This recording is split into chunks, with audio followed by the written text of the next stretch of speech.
नमस्कार दोस्तों, स्वागत है आप सभी का हमारे यूट्यूब चैनल ऑब्जेक्टिव सेंटर पर। इस वीडियो में हम लोग वेल्डिंग प्रोसेस, टूल, उपसाधन और परिभाषा के बारे में पढ़ेंगे। तो चलिए हम लोग स्टार्ट कर देते हैं।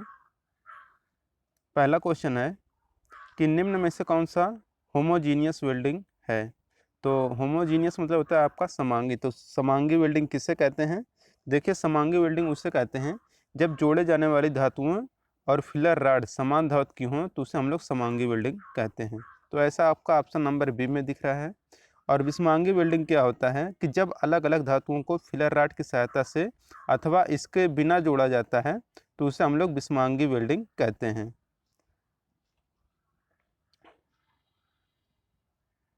दूसरा है कि जब समान धातु के दो भागों को उसी धातु की फिलर राड से जोड़ा जाता है तो उसे क्या कहते हैं? तो देखिए, जब समान धातु के दो भागों को उसी धातु की फिलर राड से जोड़ा जाता है तो उसे हम लोग समांगी वेल्डिंग या होमोजीनियस वेल्डिंग कहते हैं। जैसे कि आपका फोर्ज वेल्डिंग हो गया, आर्क वेल्डिंग, गैस वेल्डिंग, यह सभी आपका होमोजीनियस वेल्डिंग के अंतर्गत आते हैं। जब क्या होता है कि अलग अलग धातुओं को फिलर राड की सहायता से अथवा इसके बिना जोड़ा जाता है तो उसे हम लोग विषमांगी वेल्डिंग कहते हैं। जैसे कि आपका सोल्डरिंग हो गया, ब्रेजिंग हो गया, यह सब आपका विषमांगी वेल्डिंग के अंतर्गत आती हैं। तीसरा क्वेश्चन है यहाँ पर कि निम्न में से कौन सी फ्यूजन प्रक्रिया है। तो फ्यूजन प्रोसेस कौन सा है? Gas welding, arc welding, thermit welding, उपरोक्त सभी। तो देखिए, फ्यूजन प्रोसेस के अंतर्गत आपका gas welding, arc welding, thermit welding यह सभी आता है। तो आपको यहाँ पर डी आंसर करेक्ट हो जाएगा, उपरोक्त सभी। तो फ्यूजन प्रक्रिया में वेल्डिंग किए जाने वाले किनारों को पिघलने तक गर्म किया जाता है। मेटल की कमी की आवश्यकता अनुसार फिलर राड को पिघलाकर पूरा किया जाता है। और फ्यूजन वेल्डिंग के अंतर्गत आपका gas welding, arc welding, thermit welding, electron beam welding, electroslag welding और लेजर बीम वेल्डिंग यह सभी आते हैं फ्यूजन वेल्डिंग के अंतर्गत। चौथा क्वेश्चन है यहाँ पर कि आर्क वेल्डिंग का प्रकार जो नहीं है वही आपको बताना है। ऑप्शन है आपके सामने टीआईजी वेल्डिंग, स्टड वेल्डिंग, परमाणु hydrogen welding, laser beam welding. तो laser beam welding arc welding आपका नहीं है। बाकी आपका टीआईजी वेल्डिंग हो गया, यानी कि टिक वेल्डिंग, स्टड वेल्डिंग, परमाणु hydrogen welding, metal arc welding, फिर कार्बन आर्क वेल्डिंग और इसके बाद प्लाज्मा आर्क वेल्डिंग, यह सब आपका आर्क वेल्डिंग के प्रकार होते हैं। पांचवा क्वेश्चन है कि निम्न में से दिए गए चित्र में वेल्डिंग की किस विधि को दर्शाया गया है। तो ये जो विधि दर्शाया गया है यही आपको बताना है। तो देखिए, ये जो विधि है यह आपका फोर्ज वेल्डिंग की विधि है। तो फोर्ज वेल्डिंग के अंतर्गत वेल्ड किए जाने वाली सतहों को भट्ठी में प्लास्टिक अवस्था तक गर्म किया जाता है। तत्पश्चात हथौड़े की सहायता से उसे पीटकर वेल्ड कर दिया जाता है। और वेल्ड करने से पहले दोनों सतहों पर बनी ऑक्साइड की परत को पीटकर हटा दिया जाता है। तो यहाँ पर देखिए, हथौड़े की सहायता से पीटकर हटाया जा रहा है। छठा क्वेश्चन है आपके सामने कि निम्न चित्र में किस प्रकार की वेल्डिंग को दर्शाया गया है। Forge welding, thermit welding, fusion welding, non fusion welding. तो देखिए, ये जिस प्रकार की वेल्डिंग को दर्शाया गया है यह आपका होता है फ्यूजन वेल्डिंग। तो फ्यूजन वेल्डिंग के अंतर्गत किए जाने वाले वेल्डिंग के किनारों को पिघलाने तक गर्म किया जाता है। फिर मेटल की कमी फिलर राड द्वारा पूरा किया जाता है। जब यह पिघली धातु ठंडा होकर ठोस रूप लेती है तो मजबूत वेल्ड जोड़ बना देती है। तो यहाँ पर फ्यूजन वेल्डिंग करेक्ट आंसर होगा। सातवां क्वेश्चन है यहाँ पर कि निम्न में से किस वेल्डिंग विधि में तारों की इंसुलेशन खराब किए बिना वेल्डिंग की जाती है। प्रतिरोध welding, thermit welding, gas welding, arc welding. तो प्रतिरोध वेल्डिंग में क्या होता है कि आपका तारों की इंसुलेशन खराब किए बिना वेल्डिंग की जा सकती है। तो इस विधि में कोई भी फिलर रॉड या इलेक्ट्रोड का प्रयोग नहीं किया जाता है। केवल प्रतिरोध के कारण उत्पन्न हुई ऊष्मा द्वारा चादर की सतह को प्लास्टिक की स्थिति तक गर्म करने के बाद दबाव देकर जोड़ दिया जाता है। इसलिए इस वेल्डिंग को हम लोग प्रतिरोध वेल्डिंग कहते हैं। आठवां क्वेश्चन है यहाँ पर कि वेल्डिंग बूथ की दीवारें किस रंग की पेंट की जाती हैं। सफ़ेद, हरा, लाल, काला। तो वेल्डिंग बूथ जो होता है उसकी जो दीवारें होती हैं वह काला पेंट किया जाता है, काले रंग से पेंट किया जाता है। वेल्डिंग का कार्य जोखिम भरा तथा हानिकारक रोशनी पैदा करने वाला होता है। वेल्डर तो हेलमेट, हैंड शील्ड तथा एप्रन आदि पहनकर सुरक्षित हो जाता है, परंतु अन्य मशीनों पर कार्यरत कार्मिकों के लिए यह संभव नहीं है। अतः वेल्डिंग कार्य करने के लिए आवश्यकता अनुसार अलग कक्ष का निर्माण किया जाता है, जिसे वेल्डिंग बूथ हम लोग कहते हैं, और वेल्डिंग बूथ की दीवारें काले रंग से पेंट की जाती हैं। डीसी वेल्डिंग को अधिकतर किसके लिए प्रयोग किया जाता है? लौह धातु के लिए, अलौह धातु के लिए, एल्युमिनियम के लिए, कास्ट आयरन के लिए। तो डीसी वेल्डिंग को अधिकतर हम लोग जो प्रयोग करते हैं, यह प्रयोग करते हैं अलौह धातुओं के लिए। तो यहाँ पर हमारा बी आंसर करेक्ट होगा।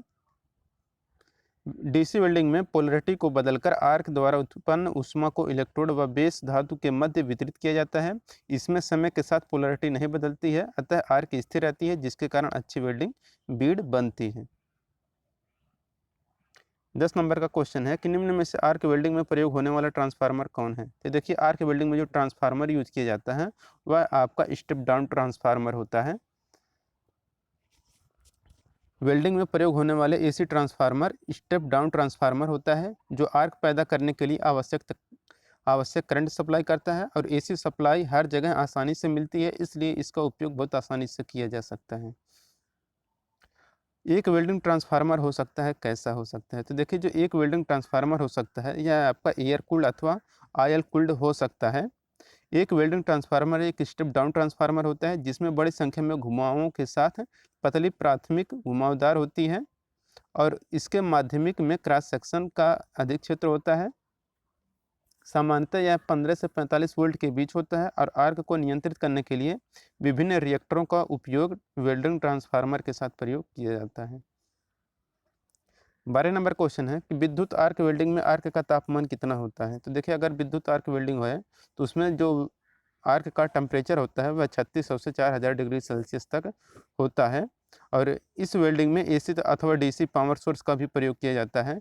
इस ऊष्मा का ज़्यादातर तापमान जाप को पिघलाता है तथा शेष इलेक्ट्रोड को पिघलने का काम करता है, और इलेक्ट्रोड के ऊपर एक विशेष प्रकार का फ्लक्स भी चढ़ा होता है।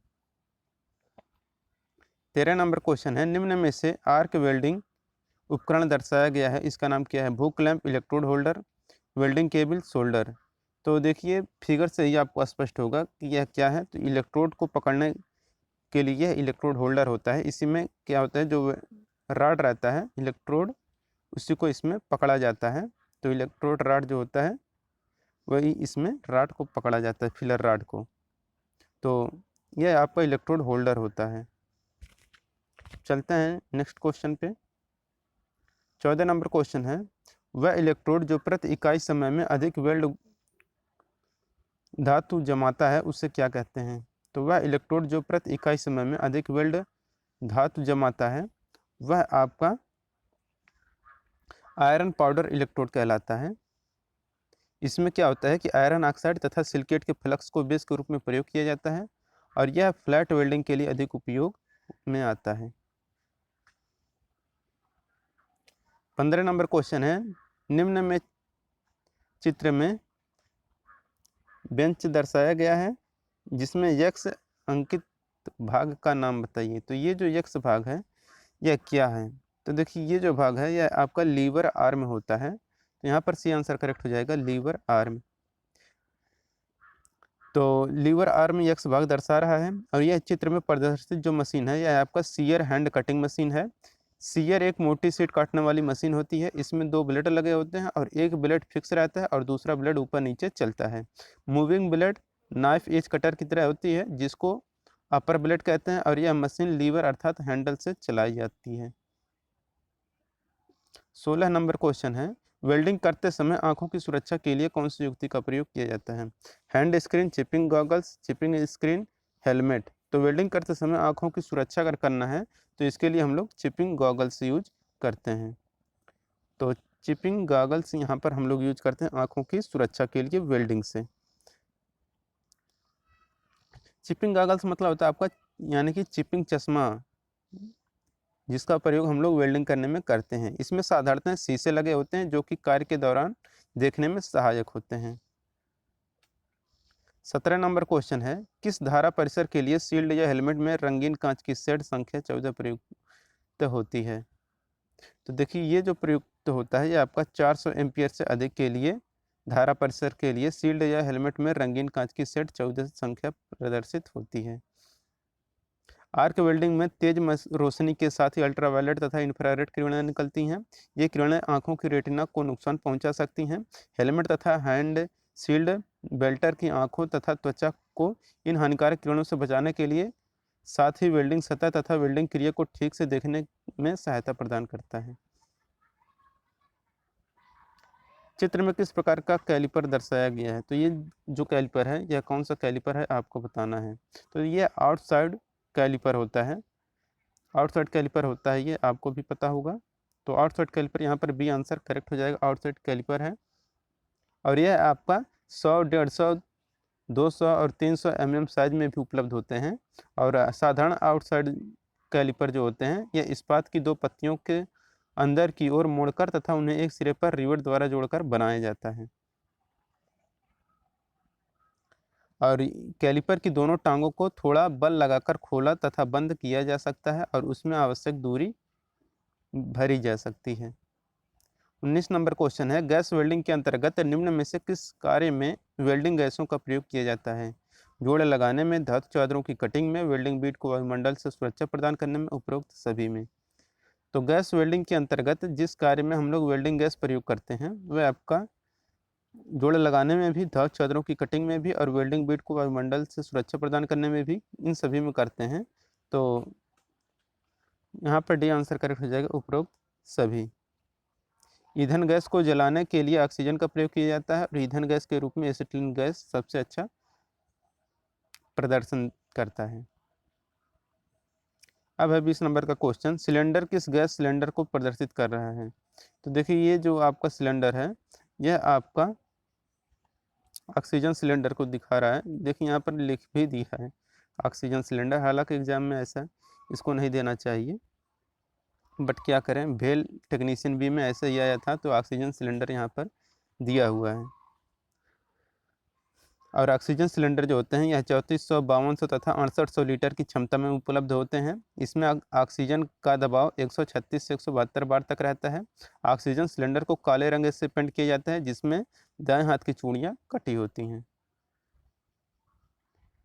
प्रदर्शित यक्ष भाग क्या दर्शा रहा है? तो ये जो भाग यक्ष है यह क्या दर्शा रहा है यही आपको बताना है। तो ये जो होता है यह आपका ब्लो पाइप होता है। तो यहाँ पर देख लीजिए ऑप्शन नंबर ए ऐसा दिख रहा है, ब्लो पाइप। ब्लो पाइप को वेल्डिंग टार्च भी कहते हैं। वेल्डिंग टार्च अथवा ब्लो पाइप के द्वारा उचित अनुपात में ईंधन गैस तथा ऑक्सीजन या हवा को मिलाकर एक नाजल के द्वारा ज्वाला तैयार किया जाता है। ज्वाला तैयार करने के लिए इसमें ईंधन गैस और ऑक्सीजन की मात्रा को नियंत्रित करने के लिए दो सुई वाल्व लगे होते हैं। वेल्डिंग टिप के आगे टिप वाले भाग को हम लोग नाजल कहते हैं। एसिटिलीन सिलेंडर में एसिटिलीन लगभग कितने दाब पर भरी जाती है? तो अगर एसिटिलीन सिलेंडर है, अगर आप उसमें एसिटिलीन भर रहे हैं तो उसका जो दाब रहता है वह दाब आपका 15 किग्रा पर सेंटीमीटर स्क्वायर रहता है। 23 नंबर क्वेश्चन है कि एसिटिलीन गैस के शुद्धिकरण से पहले कोष्ठ में निम्न शुद्धिकारक पदार्थ होता है। शुद्धिकारक वस्तु, चूने का पत्थर, फिल्टर, वूल, जेल। तो एसिटिलीन गैस के शुद्धिकरण में पहले कोष्ठ में जो शुद्धिकरण पदार्थ होता है वह चूने का पत्थर होता है। एसिटिलीन में कार्बन आपका 92.3% व हाइड्रोजन जो होता है 7.7% होता है। प्रदर्शित यक्ष भाग क्या दर्शा रहा है? तो ये जो यक्ष भाग है यह क्या है आपको बताना है। तो ये जो भाग होता है यह पिगटल जोड़ होता है। तो सिलेंडर पिगटल का उपयोग करके संपीड़ित गैस सिलेंडरों को कई गुना जोड़ने के लिए किया जाता है। वे एक सीजीए इनलेट फिटिंग से लैस होते हैं जो cylinder valve CGA outlet connection से मेल खा जाता है। और कठोर पिगलेट सबसे आम और सबसे कम खर्चीले वाले पिगलेट होते हैं, कठोर पिगलेट जो होते हैं। 25 नंबर क्वेश्चन है, एसिटिलीन सिलेंडर किस रंग का होता है? तो एसिटिलीन सिलेंडर देखिए जो होता है यह आपका मैरून कलर का होता है। जो जबकि अगर ऑक्सीजन यही रहेगा तो ऑक्सीजन आपका काले कलर का होता है। ऑक्सीजन सिलेंडर काला और एसिटिलीन सिलेंडर मैरून कलर का। 26 नंबर क्वेश्चन है कि गैस सिलेंडर को बंद करने एवं खोलने के लिए हमेशा किसका प्रयोग करना चाहिए? रिंच का, स्पैनर का, प्लायर का, सणसी का। तो गैस सिलेंडर को बंद करने व खोलने के लिए हम लोग हमेशा रिंच का यूज करते हैं, तो रिंच यहाँ पर करेक्ट आंसर हो जाएगा। गैस सिलेंडरों को ग्रीस, तेल या किसी भी ज्वलनशील पदार्थों से दूर रखना चाहिए। सिलेंडर के वाल्व को धीरे से खोलना चाहिए। सिलेंडर पर सदैव वाल्व बंद करके रखना चाहिए। सिलेंडरों को कभी लुढ़काकर और लिटाकर नहीं ले जाना चाहिए। हाइड्रोलिक बैक प्रेशर वाल्व कहाँ लगाया जाता है? एसिटिलीन सप्लाई में, ऑक्सीजन सप्लाई में, हॉज पाइप के बाद, और इनमें से कोई नहीं। तो हाइड्रोलिक बैक प्रेस वाल्व जो लगाया जाता है यह आपका एसिटिलीन सप्लाई में लगाया जाता है। इसको वाटर सील के नाम से भी जाना जाता है और यह एक प्रकार का सुरक्षा उपकरण होता है। इसका मुख्य उद्देश्य जनरेटर को बैक फायर से सुरक्षा प्रदान करना होता है और यह निम्न दाब तथा उच्च दाब दोनों के लिए बनाया जाता है। एसिटिलीन जनरेटर की गैस स्टोरेज टंकी में सुरक्षा एवं दाब नियंत्रण के लिए क्या प्रयोग किया जाता है? गैस शोधक, फ्लैश अरेस्टर, सुरक्षा वाल्व, ब्लो पाइप। तो एसिटिलीन जनित्र की गैस स्टोरेज टंकी में सुरक्षा एवं दाब नियंत्रण के लिए जो प्रयोग किया जाता है वह सुरक्षा वाल्व रहता है, प्रयोग किया जाता है। सुरक्षा वाल्व निश्चित प्रेशर से अधिक प्रेशर होने पर स्वतः गैस को वायुमंडल में निष्कासित कर देता है। प्रेशर घटने पर स्वतः बंद हो जाता है। इस प्रकार गैस की टंकी अधिक प्रेशर के कारण फटने से बच जाती है और इसकी सेटिंग कभी भी बदलना नहीं चाहिए। समय समय पर इसकी जांच अवश्य करते रहना चाहिए। 29 नंबर क्वेश्चन है कि एसिटिलीन को किस में घोला जा सकता है? जल में, मिट्टी के तेल में, एसीटोन में, यह सभी में। तो देखिए एसिटिलीन को एसीटोन में घोला जा सकता है, तो यहाँ पर सी आंसर करेक्ट हो जाएगा कि एसिटिलीन को एसीटोन में घोला जा सकता है। एसिटिलीन गैस सिलेंडर में एसिटिलीन जो होता है यह 15 किग्रा पर सेंटीमीटर स्क्वायर दाब पर भरी जाती है।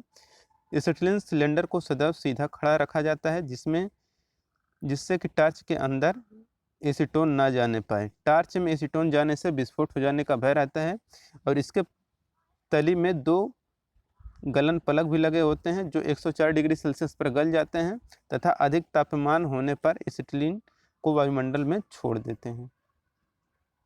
निम्न में से किस रेगुलेटर में केवल एक ही डायफ्राम होता है? Single stage regulator, double stage regulator, 3 stage regulator, यह सभी। तो जिस रेगुलेटर में केवल एक ही डायफ्राम होता है वह आपका सिंगल स्टेज रेगुलेटर होता है, जैसा कि नाम से स्पष्ट है। इसका निम्न एडजस्टिंग स्क्रू के द्वारा किया जाता है इसका नियंत्रण, और इसमें के बीच का एक चैम्बर नहीं होता है, तो इसके बीच में चैम्बर भी नहीं होता है। इसका उपयोग कटिंग ऑपरेशन में करते हैं। जब गैस सिलेंडर में गैस का प्रेशर घट जाता है तो आउटलेट प्रेशर भी स्थिर नहीं रहता है। 31 नंबर क्वेश्चन है, निम्न दाब प्रणाली के लिए किस प्रकार की टार्च का प्रयोग किया जाता है? उच्च दाब टार्च, निम्न दाब टार्च, और भी दोनों, इनमें से कोई नहीं। तो निम्न दाब प्रणाली के लिए जो टार्च प्रयोग किया जाता है वह टार्च रहता है निम्न दाब टार्च। यह गैस दुकानों पर ही छोटे गैस जनरेटरों द्वारा तैयार की जाती हैं और एक गैस जनरेटर के ऊपर वाले भाग में 1 किग्रा पर सेंटीमीटर स्क्वायर का दाब इकट्ठा की जा सकती है। 32 नंबर क्वेश्चन है, निम्न में से किस टार्च में इंजेक्टर का प्रयोग होता है? तो देखिए ऑप्शन है आपके सामने, उच्च दाब टार्च, निम्न दाब टार्च, स्वचालित दाब टार्च, कर्तन टार्च। तो जिस टार्च में इंजेक्टर का प्रयोग किया जाता है वह आपका निम्न दाब टार्च होता है। तो निम्न दाब टार्च में इंजेक्टर का प्रयोग किया जाता है। इसमें जनित्र के द्वारा निम्न दाब पर बनाई गई एसिटिलीन गैस प्रयोग की जाती है। इस गैस का दाब वायुमंडलीय दाब से भी कम होता है। इसके मिक्सिंग चैम्बर में एक वेंचुरी को भी फिट किया जाता है। 33 नंबर क्वेश्चन है, गैस वेल्डिंग ब्लो पाइप का नाजल शरीर से लगभग कितने डिग्री के एंगल पर मुड़ा होता है? 90 डिग्री, 125 डिग्री, 60 डिग्री, 120 डिग्री। तो गैस वेल्डिंग ब्लो पाइप का नाजल शरीर से लगभग 120 डिग्री के एंगल पर मुड़ा होता है और ब्लो पाइप या गैस वेल्डिंग टार्च के द्वारा उचित अनुपात में ईंधन गैस तथा ऑक्सीजन को मिलाकर एक नाजल के द्वारा ज्वाला तैयार किया जाता है। एसिटिलीन गैस की सप्लाई के आधार पर ब्लो पाइप 3 प्रकार के होते हैं, high pressure blow pipe, low pressure blow pipe और स्वचालित ब्लो पाइप। 34 नंबर क्वेश्चन है, ये जो यक्ष अंकित भाग है यह कौन सा है? इसका नाम आपको बताना है। ऑप्शन है हैंडल, नाजल, मिश्रण कक्ष, एसिटिलीन नियंत्रण वाल्व। तो देखिए ये जो होता है ये आपका एसिटिलीन नियंत्रण वाल्व होता है। सिलेंडर के अंदर उच्च दाब पर गैस भरी जाती है। इस दाब पर गैस सीधे ब्लो पाइप में प्रयोग नहीं की जा सकती है, अतः इस प्रेशर को कम करके कार्यकारी प्रेशर तक नियंत्रण वाल्व की सहायता से ले जाया जाता है। जैसे जैसे प्रयोग होती रहती है सिलेंडर में उसका प्रेशर भी कम होता रहता है। चित्र में किस प्रकार का वेल्डिंग टार्च दिखाया गया है आपको बताना है। तो देखिए ये जो वेल्डिंग टार्च है यह आपका उच्च दाब टार्च है।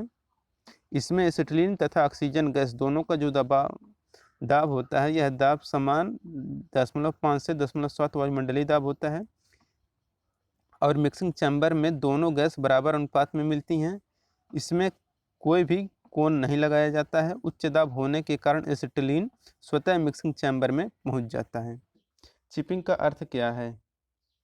मेटल पार्ट को छेनी द्वारा दो भागों में काटना, मेटल पार्ट की सतह पर स्लॉट काटना, छेनी द्वारा मेटल पार्ट की मोटाई को कम करना, उपरोक्त सभी। तो देखिए जो चिपिंग का कार्य होता है यह होता है कि छेनी द्वारा मेटल पार्ट की मोटाई को कम करना हमारा चिपिंग कहलाता है और इसके लिए चिपिंग हैमर का प्रयोग किया जाता है। चिपिंग हैमर एक हल्का और नुकीला औजार होता है। इसका प्रयोग वर्कपीस पर वेल्डिंग करने के पश्चात जमे स्लैग एवं स्पैटर को हटाने के लिए किया जाता है। 37 नंबर क्वेश्चन है, स्टील रूल किस धातु का बनाया जाता है? तो देखिए जो स्टील रूल बनाया जाता है यह आपका स्टेनलेस स्टील या स्प्रिंग स्टील का बनाया जाता है। तो steel rule stainless steel, spring steel, high carbon steel, steel धातु का बनाया जाता है और यह एक माप उपकरण है। इसका प्रयोग वर्कशॉप में जाब अथवा कार्य का माप लेने या माप की जांच करने के लिए किया जाता है। 38 नंबर क्वेश्चन है, स्क्राइबर का प्रयोग मेटल पार्ट की सतह पर लाइन खींचने के लिए करते हैं। इसका पॉइंट एंगल कितने से कितने डिग्री पर ग्राइंड किया जाता है? तो देखिए स्क्राइबर का जो प्रयोग मेटल पार्ट की सतह पर लाइन खींचने के लिए करते हैं तो इसका जो पॉइंट एंगल होता है यह 12 डिग्री से लेकर 15 डिग्री तक ग्राइंड किया जाता है और स्क्राइबर प्राय है हाई कार्बन स्टील से बनाए जाते हैं और इसकी नोक कठोर और टेम्पर की हुई होती है और इसकी जो लंबाई होती है 125 से लेकर 200 mm तक होती है और जो मोटाई होती है 3 से 5 mm तक होता है, इसका मोटाई रखा जाता है। और जो स्क्राइबर होते हैं यह आपके 4 प्रकार के होते हैं।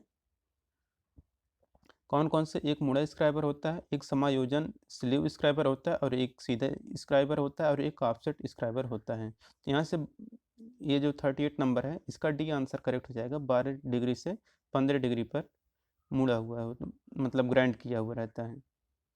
39 नंबर क्वेश्चन है कि ट्राई स्क्वायर कितने एंगल पर मुड़ा होता है? तो ट्राई स्क्वायर जो होता है यह हमारा क्या होता है कि 90 डिग्री पर मुड़ा हुआ रहता है और यह आपके इसके दो भाग होते हैं, एक ब्लेड होता है दूसरा स्टॉक होता है।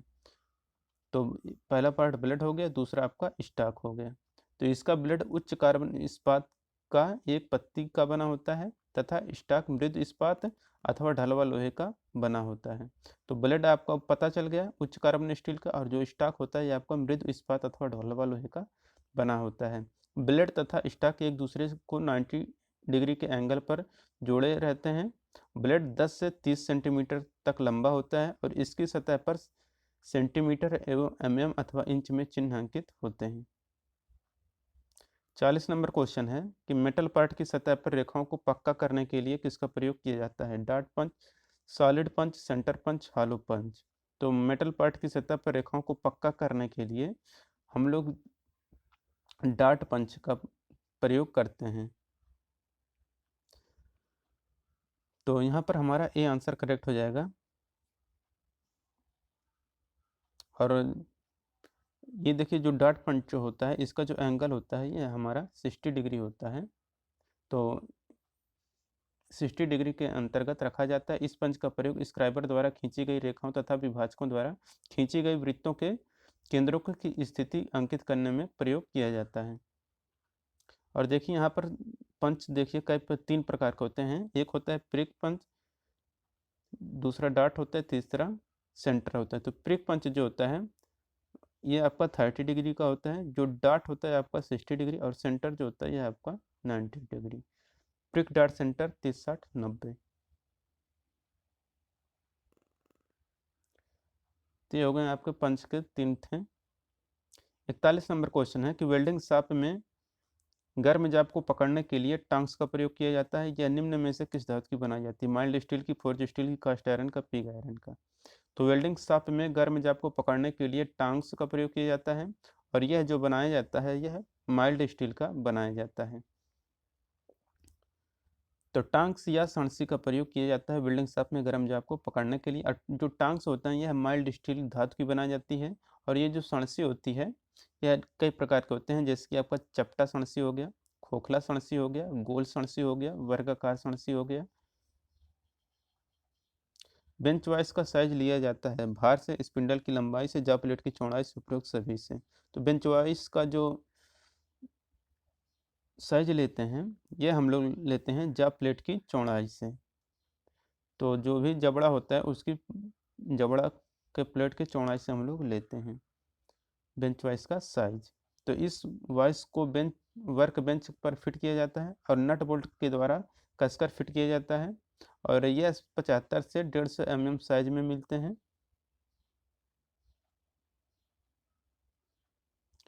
43 नंबर क्वेश्चन है कि लेग वाइज का प्रयोग फोर्ज वेल्डिंग में किया जाता है। इसकी बॉडी किसकी बनाई जाती है? ढलवा लोहे का, पिटवा लोहे का, माइल्ड स्टील का, हाई कार्बन स्टील का। तो लेग वाइज का प्रयोग फोर्ज वेल्डिंग में किया जाता है और इसकी जो बॉडी बनाई जाती है यह आपका माइल्ड स्टील का बनाया जाता है। तो 43 का यहाँ पर सी आंसर करेक्ट हो जाएगा। तो लेग वाइज का प्रयोग हम लोग फोर्ज वेल्डिंग में करते हैं और इसकी जो बॉडी होती है यह माइल्ड स्टील का होता है और इसका प्रयोग भारी कार्यों के लिए किया जाता है। और इस वाइज की एक टांग लंबी होती है जिसे जमीन पर गाड़ दिया जाता है और लंबी टांग के ऊपरी सिरे पर स्थिर जबड़ा जुड़ा रहता है और इसमें गर्म तथा ठंडे जाप को मजबूती से पकड़कर फोर्जिंग, वेल्डिंग व हैमरिंग आदि कर सकते हैं और इसकी साइज जबड़े की चौड़ाई से लिया जाता है। चिपिंग हैमर का उपयोग वेल्डिंग शॉप में किया जाता है चिपिंग करने के लिए, रिवेटिंग के लिए, सीट मोड़ने के लिए, वेल्ड धातु की स्लैग उतारने के लिए।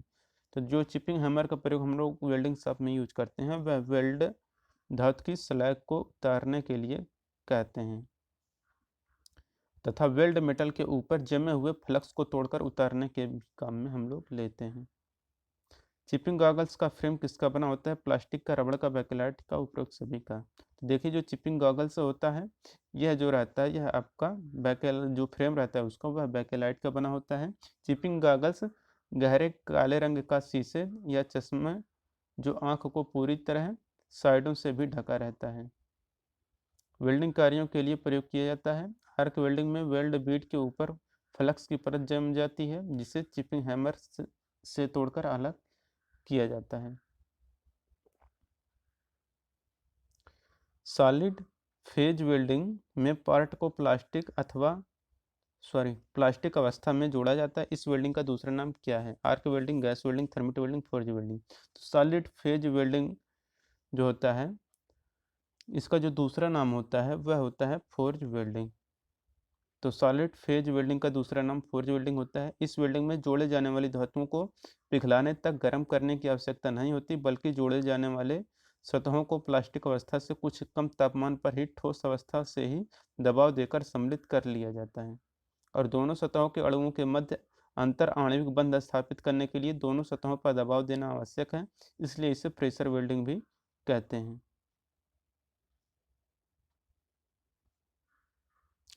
47 नंबर क्वेश्चन है कि वेल्डिंग विधि का विवरण किस पर दिया जाता है? तो वेल्डिंग विधि का विवरण जिस पर हम लोग देते हैं ऑप्शन है चक, बेड, स्टॉक, टेल। तो वेल्डिंग विधि का जो विवरण दिया जाता है यह हम लोग टेल से देते हैं। तो वेल्डिंग विधि का विवरण टेल पर दिया जाता है। टेल का उपयोग वेल्डिंग प्रतीक में वेल्डिंग या कटिंग करने में किया जाता है तथा साथ ही साथ वेल्डिंग विनिर्देश प्रक्रिया तथा वेल्ड बनाने में किया जाता है। 48 नंबर क्वेश्चन है कि प्रेशर वेजल वेल्डिंग के लिए वेल्डर की योग्यता क्या होनी चाहिए? साधारण आर्क वेल्डिंग का ज्ञान, गैस वेल्डिंग का ज्ञान, pressure vessel welding competency certificate, weld trade में ITI उत्तीर्ण। तो इसका होना चाहिए कि pressure vessel welding competency certificate होना चाहिए।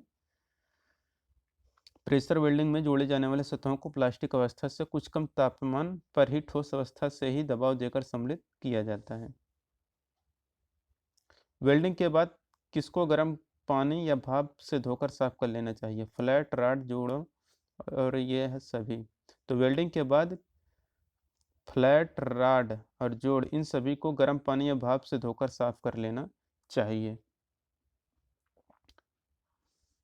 इसके बाद अब नेक्स्ट क्वेश्चन है 50 नंबर का कि मशीनों के पार्ट तथा जब लंबे समय तक चलते जाते हैं तो उसकी सतह घर्षण के कारण घिस जाती है, जिसके कारण पार्ट अपनी क्या खो देते हैं? पहचान, भंगुरता, शुद्धता, कठोरता। तो मशीनों के पार्ट जब लंबे समय तक चलते जाते हैं तो उसकी सतह घर्षण के कारण घिस जाती है, जिसके कारण वो अपनी एक्यूरेसी या शुद्धता खो देते हैं।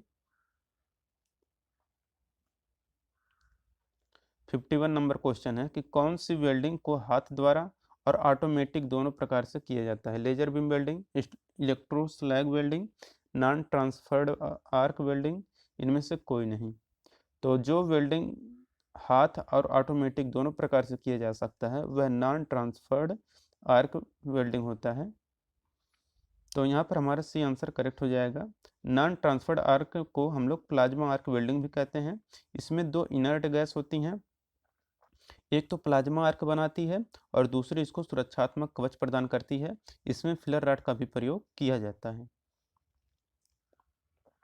52 नंबर क्वेश्चन है कि फोर्ज वेल्डिंग वेल्डिंग के किस वर्ग के अंतर्गत आती है? आर्क वेल्डिंग, प्रेशर वेल्डिंग, टैक वेल्डिंग, यह सभी। तो फोर्ज वेल्डिंग प्रेशर वेल्डिंग के अंतर्गत आता है।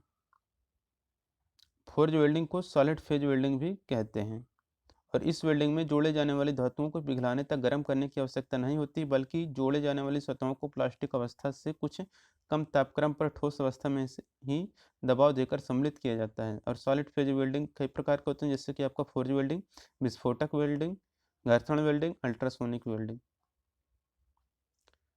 अब है आपका 53 नंबर का क्वेश्चन कि लंबी आर्क का किस में उपयोग होता है?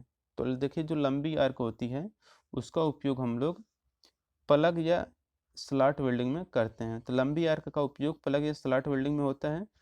प्लग वेल्डिंग का उपयोग धातु के दो टुकड़ों को एक वेल्डर का उपयोग करके जोड़ने के लिए किया जाता है।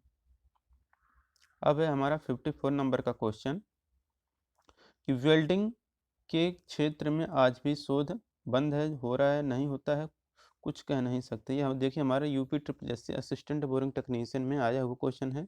तो वेल्डिंग के क्षेत्र में आज भी जो शोध हो क्या हो रहा है कि शोध हो रहा है। तो वेल्डिंग के अंतर्गत इनकी सतह को पिघलाने के लिए आवश्यक ऊष्मा ईंधन गैसों को जलाकर प्राप्त की जाती है।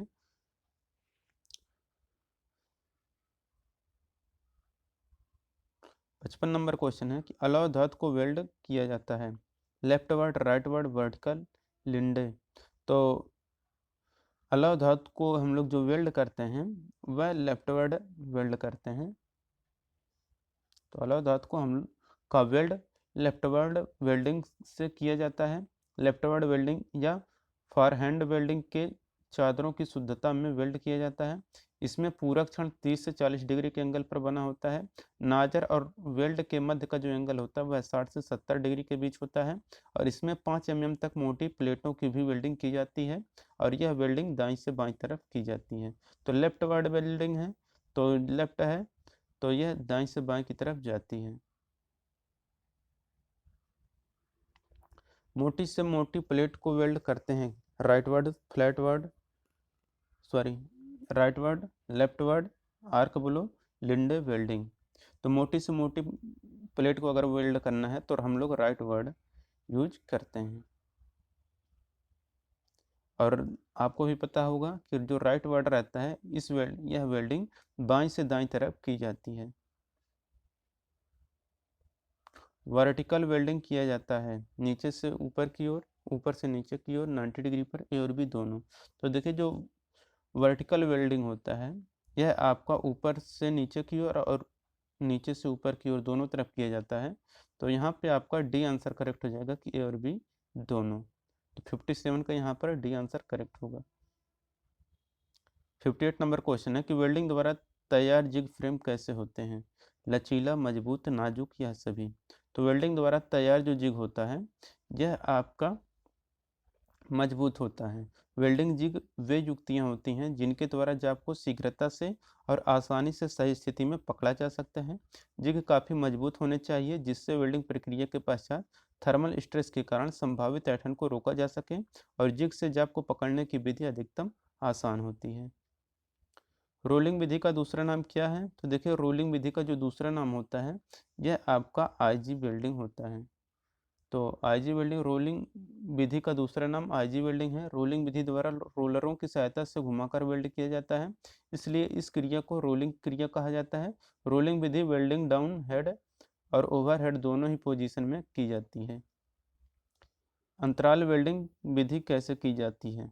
चैन टाइप, स्टैगर्ड टाइप, चैन और स्टैगर्ड टाइप, इनमें से कोई नहीं। तो अंतराल वेल्डिंग विधि जो की जाती है यह आपका चैन और स्टैगर्ड टाइप किया जाता है।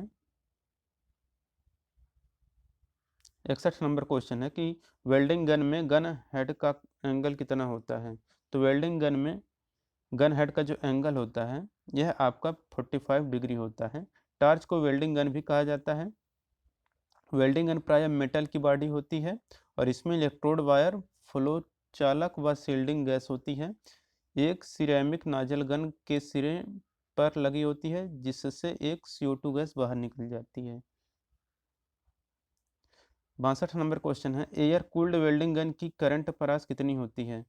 तो एयर कूल्ड वेल्डिंग गन की जो करंट परास होती है वह आपका 400 एम्पियर से कम होती है। और पतली प्लेटों की वेल्डिंग, जहां पतले इलेक्ट्रोड वायर को 400 एम्पियर से कम करंट पर वेल्ड किया जाता है, वहां एयर कूल्ड वेल्डिंग गन का प्रयोग किया जाता है। निम्न चित्र में प्रदर्शित है, कौन सा है ये figure? Nozzle welding gun, wire feed assembly gun, gas regulator. तो वेल्डिंग गन हो ये आपको जो फिगर दिख रहा है। वेल्डिंग गन का प्रयोग मेटल आर्क वेल्डिंग में आवश्यकताओं को पूरा करने के लिए बनाई जाती है। इस गन के द्वारा शील्डिंग गैस तथा पानी आदि का फ्लो भी नियंत्रित किया जाता है। अब है 64 नंबर का क्वेश्चन। यहाँ पे देख सकते हैं रीति से फाइल से आ गया है कि चित्र में प्रदर्शित औजार क्या है? तो फिगर से ही आपको स्पष्ट होगा, यह आपका फाइल यानी कि रेती है। तो यहाँ पर देखिए, ये जो लकड़ी का हैंडल लगा रहता है इस और इसमें एक लोहा लगा रहता है एकदम इस किनारे, तो इसी को हम लोग, जो लोहा लगा रहता है छोटा सा, तो इसी को हम लोग फेरुल बोलते हैं और इसे हम लोग हैंडल बोलते हैं। और इसके बाद ये जो भाग होता है ये हमारा टैंक कहलाता है और ये जो मुड़ा हुआ भाग रहता है ये हमारा शोल्डर कहलाता है और ये जो रहता है ये हमारा हिल कहलाता है। ये कभी कभी फिगर में दे देगा और पूछेगा ये यक्ष भाग क्या कहलाता है, इसका नाम बताइए। तो ये सब आप लोग यहाँ पे क्लियर कर लीजिए। और फिर यहाँ से यहाँ तक ये जो टोटल लेंथ होती है फाइल लेंथ कहलाती है। और इसके बाद ये जो किनारा होता है ये आपका एज यानी कि किनारा कहलाता है। और जो ये सरफेस होता है जिस पर ये रेखाएं खींची गई हैं, धारी हैं, ये समझ लीजिए ये टीथ होती हैं, तो ये आपका फेस कहलाता है। फिर इसके बाद ये एक जो भाग होता है ये आपका साइड कहलाता है और या इसी को टिप या पॉइंट कहते हैं, ये जो ऊपर वाला रहता है। तो ये आप इसे याद कर लीजिएगा फिगर को अच्छे तरीके से, नाम कभी कभी अक्सर पूछा जाता है। 65 नंबर का क्वेश्चन है, तो ये कौन सा फिगर है? तो सादे दस्ताने हैं, ये सादे दस्ताने हैं।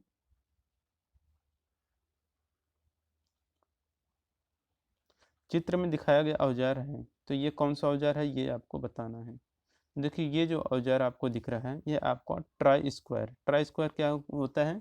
यह 90 डिग्री पर मुड़ा होता है, इसके दोनों सिरे। तो देखिए यहाँ पर 90 डिग्री पर मुड़ा हुआ है। यह एक मापी व चेकिंग टूल है। इसके दो भाग क्रमशः ब्लेड और स्टॉक होते हैं। तो ब्लेड यहाँ पर देख सकते हैं और एक स्टॉक है यहाँ पर। इसका ब्लेड उच्च कार्बन इस्पात का एक पत्ती का बना होता है तथा स्टॉक मृद इस्पात अथवा ढलवा लोहे का बना होता है, जो दोनों एक दूसरे को 90 डिग्री के एंगल पर जोड़ते हैं। वेल्डिंग में मार्किंग हेतु कौन सा औजार प्रयोग किया जाता है? तो देखिए, वेल्डिंग में मार्किंग हेतु हम लोग जो टूल यूज करते हैं वह टूल रहता है हमारा बिंदु पंच।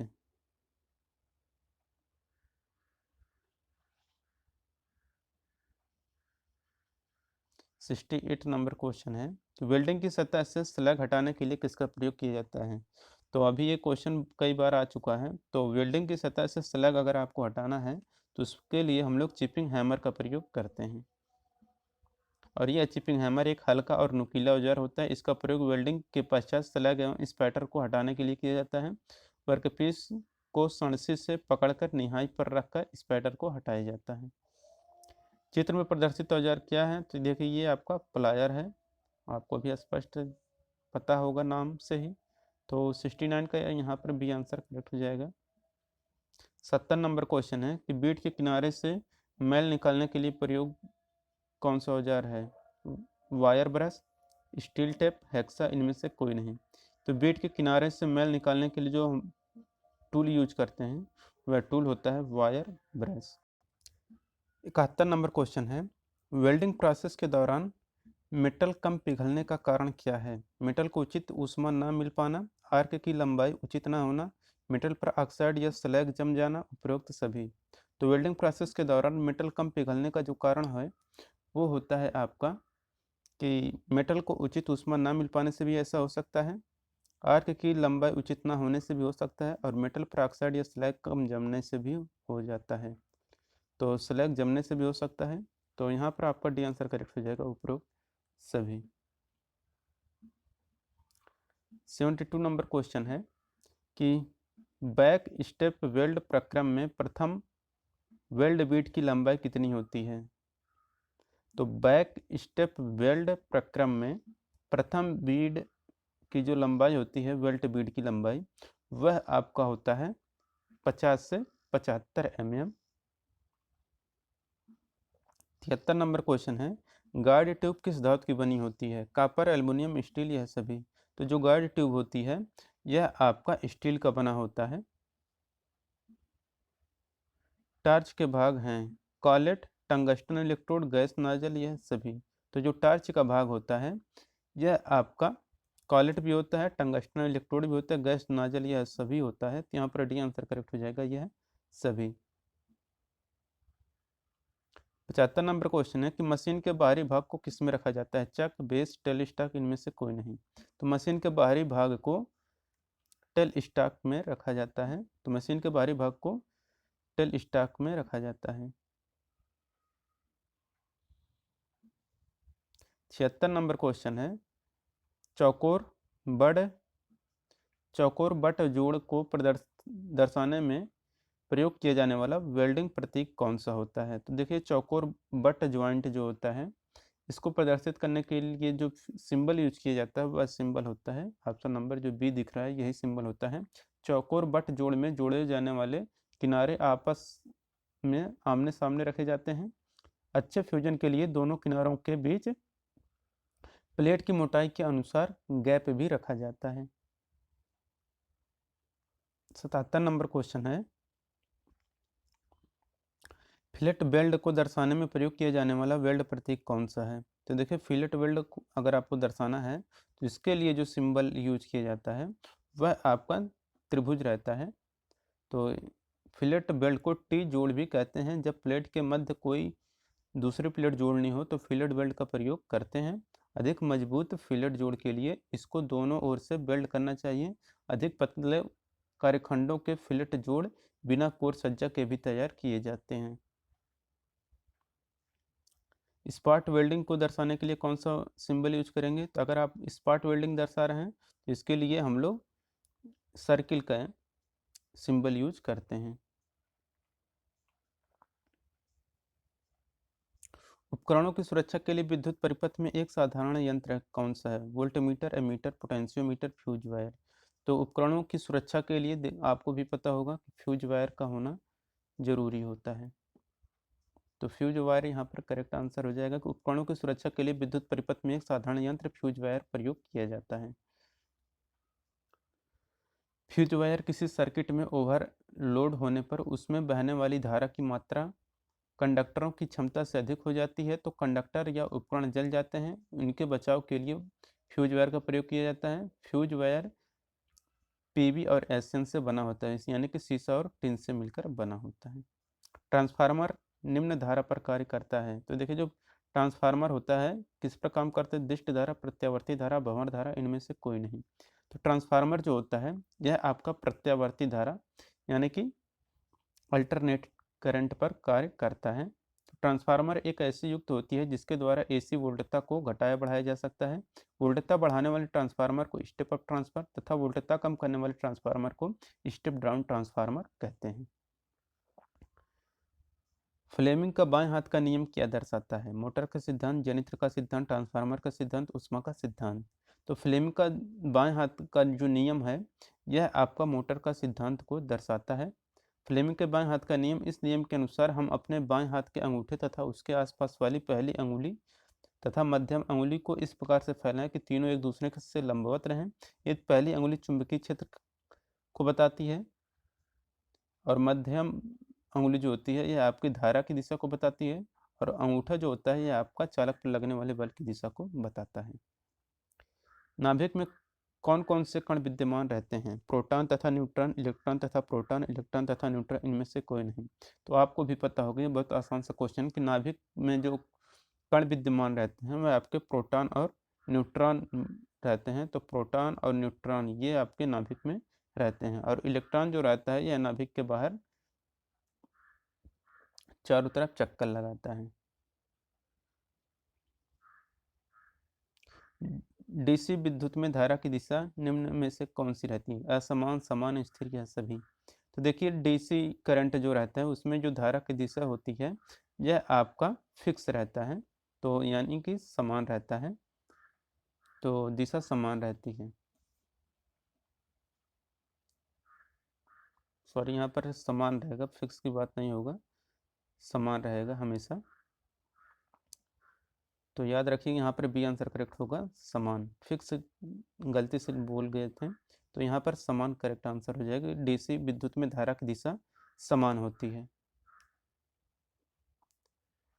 84 नंबर क्वेश्चन है कि शक्ति की इकाई क्या है? तो इस पावर की यूनिट आपको बताना है, जूल प्रति सेकंड, जूल प्रति सेकंड स्क्वायर, जूल प्रति सेकंड स्क्वायर, जूल प्रति सेकंड क्यूब। तो देखिए शक्ति यानी कि पावर की जो यूनिट होती है यह होता है आपका जूल प्रति सेकंड होता है। तो आपको ने ये फार्मूला पढ़ा होगा कि P इक्वल टू W/T। तो W होता है हमारा वर्क, वर्क की जो यूनिट होती है होता है आपका जूल, तो जूल हो गया। तो यहाँ पे समय T समय रहता है, तो यहाँ पे T यानी कि सेकंड, तो यस हो जाएगा, तो जूल प्रति सेकंड।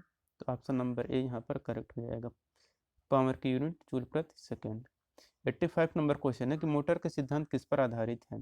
फैराडे के नियम पर, केपलर के नियम पर, फ्लेमिंग के बाएं हाथ के नियम पर, उपरोक्त में से कोई नहीं। तो देखिए जो मोटर का सिद्धांत है ये आपका फ्लेमिंग के बाएं हाथ के नियम पर आधारित होता है। इलेक्ट्रॉन विसर्जन द्वारा किन मशीनों का निर्माण किया जाता है? Gamma ray tube, x ray tube, radio या सभी?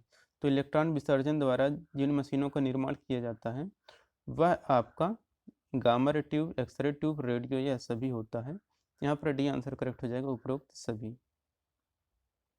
87 नंबर क्वेश्चन है कि परमाणु किन कणों से मिलकर बना होता है? तो देखिए जो परमाणु रहता है यह आपका इलेक्ट्रॉन, प्रोटॉन और न्यूट्रॉन इन सभी से मिलकर बना होता है। तो यहाँ पर डी आंसर करेक्ट हो जाएगा, उपरोक्त सभी।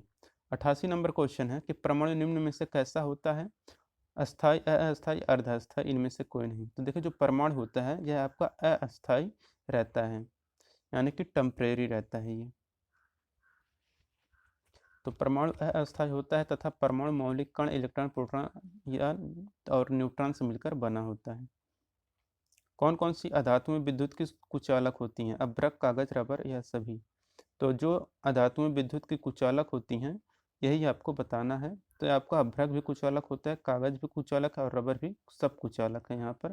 तो डी आंसर करेक्ट हो जाएगा, यहाँ पे सभी कुचालक है। 3 फेज सप्लाई में कितने वोल्ट विद्युत प्राप्त होती है? 220, 440, 480, 490। तो अगर आपका 3 फेज सप्लाई है तो उसमें जो वोल्ट विद्युत कितने वोल्ट की भी जो विद्युत प्राप्त होती है वो रहता है हमारा 440। तो 3 फेज सप्लाई में 440 वोल्ट विद्युत प्राप्त होती है। उदासीन परमाणु में एक इलेक्ट्रॉन बढ़ाने पर वह निम्न में से बन जाता है? धनात्मक आयन, ऋणात्मक आयन, आवेश रहित आयन, इनमें से कोई नहीं।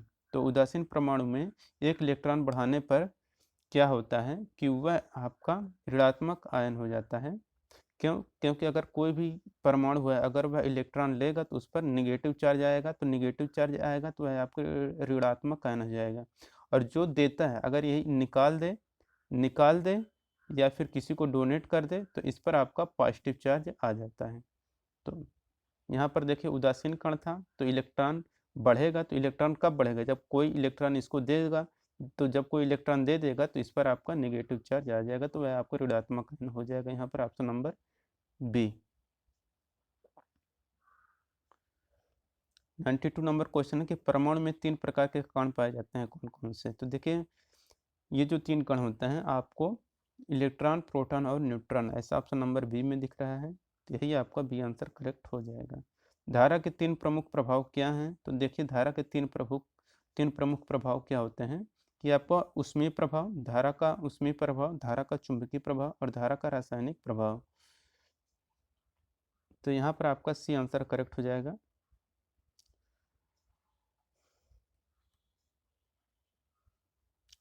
और यहाँ पर आपको हम बता दे रहे हैं जो ऊष्मीय प्रभाव होता है तो यह आप ऊष्मा बिजली द्वारा चालक के प्रतिरोध या प्रेरण से ऊष्मा उत्पन्न होती है, और इसमें जो होती है ऊष्मा द्वारा तो H इक्वल टू I²RT से ऊष्मा उत्पन्न होती है। और यह अगर चुंबकीय रहता है तो चुंबकीय प्रभाव में जब विद्युत धारा किसी चालक में से गुजरती है तो उसके चारों ओर एक विद्युत चुंबकीय क्षेत्र उत्पन्न होते हैं जिसे चुंबकीय प्रभाव कहते हैं।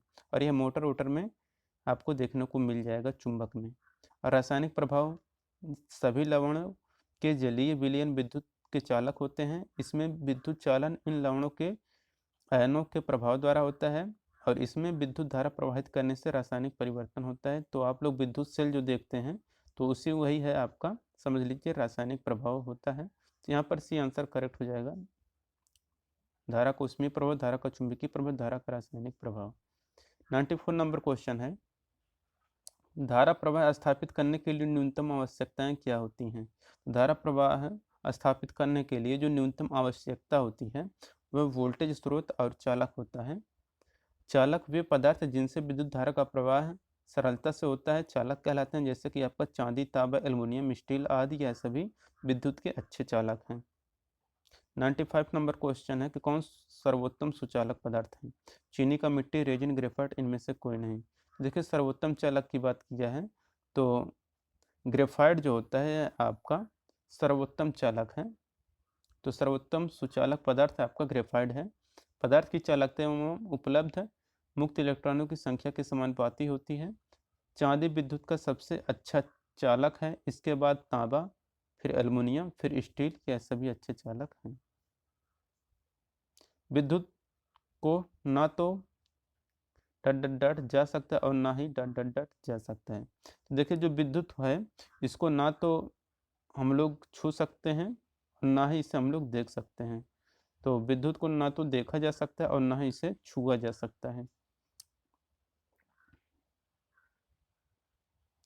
धारा की उपस्थिति का ज्ञान होता है चमकने से उत्पन्न प्रभावों से, विद्युत झटके से, चटकने की ध्वनि से। तो देखिए धारा की उपस्थिति का ज्ञान जो होता है यह होता है हमें उत्पन्न प्रभावों से हम लोग समझ सकते हैं कि धारा यहाँ पर है कि नहीं है।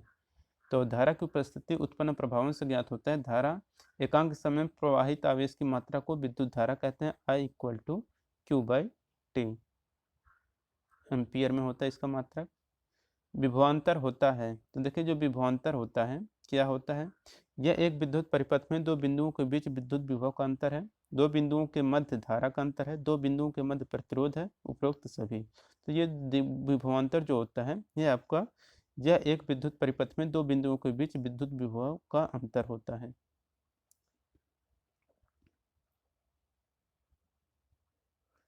निन्यानवे नंबर क्वेश्चन है कि न्यूट्रॉन होता है ऋणात्मक आवेश युक्त, धनात्मक आवेश युक्त, आवेश रहित, उपरोक्त में से कोई नहीं। तो ये जो न्यूट्रॉन होता है यह आपका आवेश रहित होता है। तो प्रोटॉन पर आपका धनावेश, न्यूट्रॉन पर आपका कोई भी आवेश नहीं, इलेक्ट्रॉन पर आपका ऋण आवेश होता है।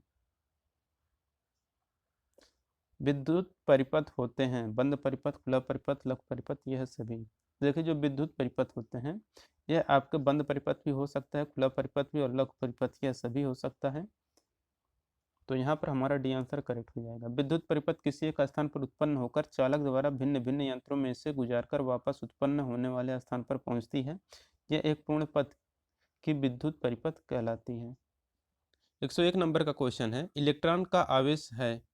तो देखिए जो इलेक्ट्रॉन का आवेश होता है यह होता है 1.6 गुणे 10 घात -19 कूलाम के बराबर होता है। और इलेक्ट्रॉन की जो खोज की थी वह जे थॉम्सन ने की थी।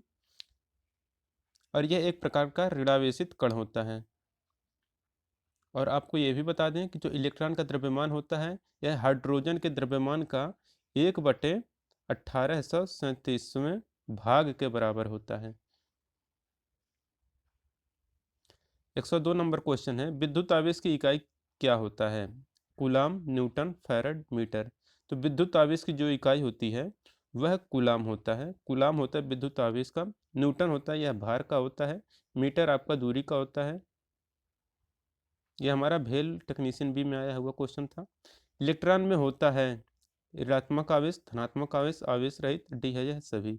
तो आपको पता होगा कि जो इलेक्ट्रॉन होता है वह ऋणावेशित होता है, प्रोटॉन आपका धनावेशित होता है, और जो न्यूट्रॉन होता है यह आवेश रहित होता है। ये हमारा इंडियन ऑर्डिनेंस फैक्ट्री इटारसी में आया हुआ क्वेश्चन था। ये देखिए हमारा रेलवे में आया हुआ क्वेश्चन है कि प्रोटॉन में होता है।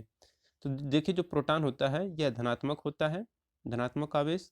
ऋणावेश इलेक्ट्रॉन पर होता है, आवेश रहित आपका न्यूट्रॉन होता है। तो ये हो गया हमारा क्वेश्चन। अब पांचवा है, चालक का वह गुण जो धारा के बहने में सहायक होता है क्या कहलाता है? चालकता, प्रवेश्यता।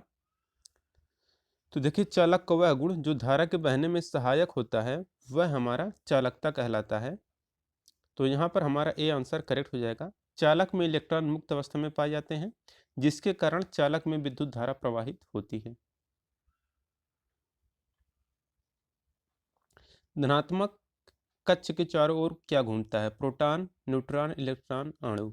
तो देखिए जो धनात्मक कक्ष होता है उसके चारों तरफ इलेक्ट्रॉन घूमता है। और इलेक्ट्रॉन का जो आवेश होता है वह 1.6 गुणे 10⁻⁻19 कूलाम होता है।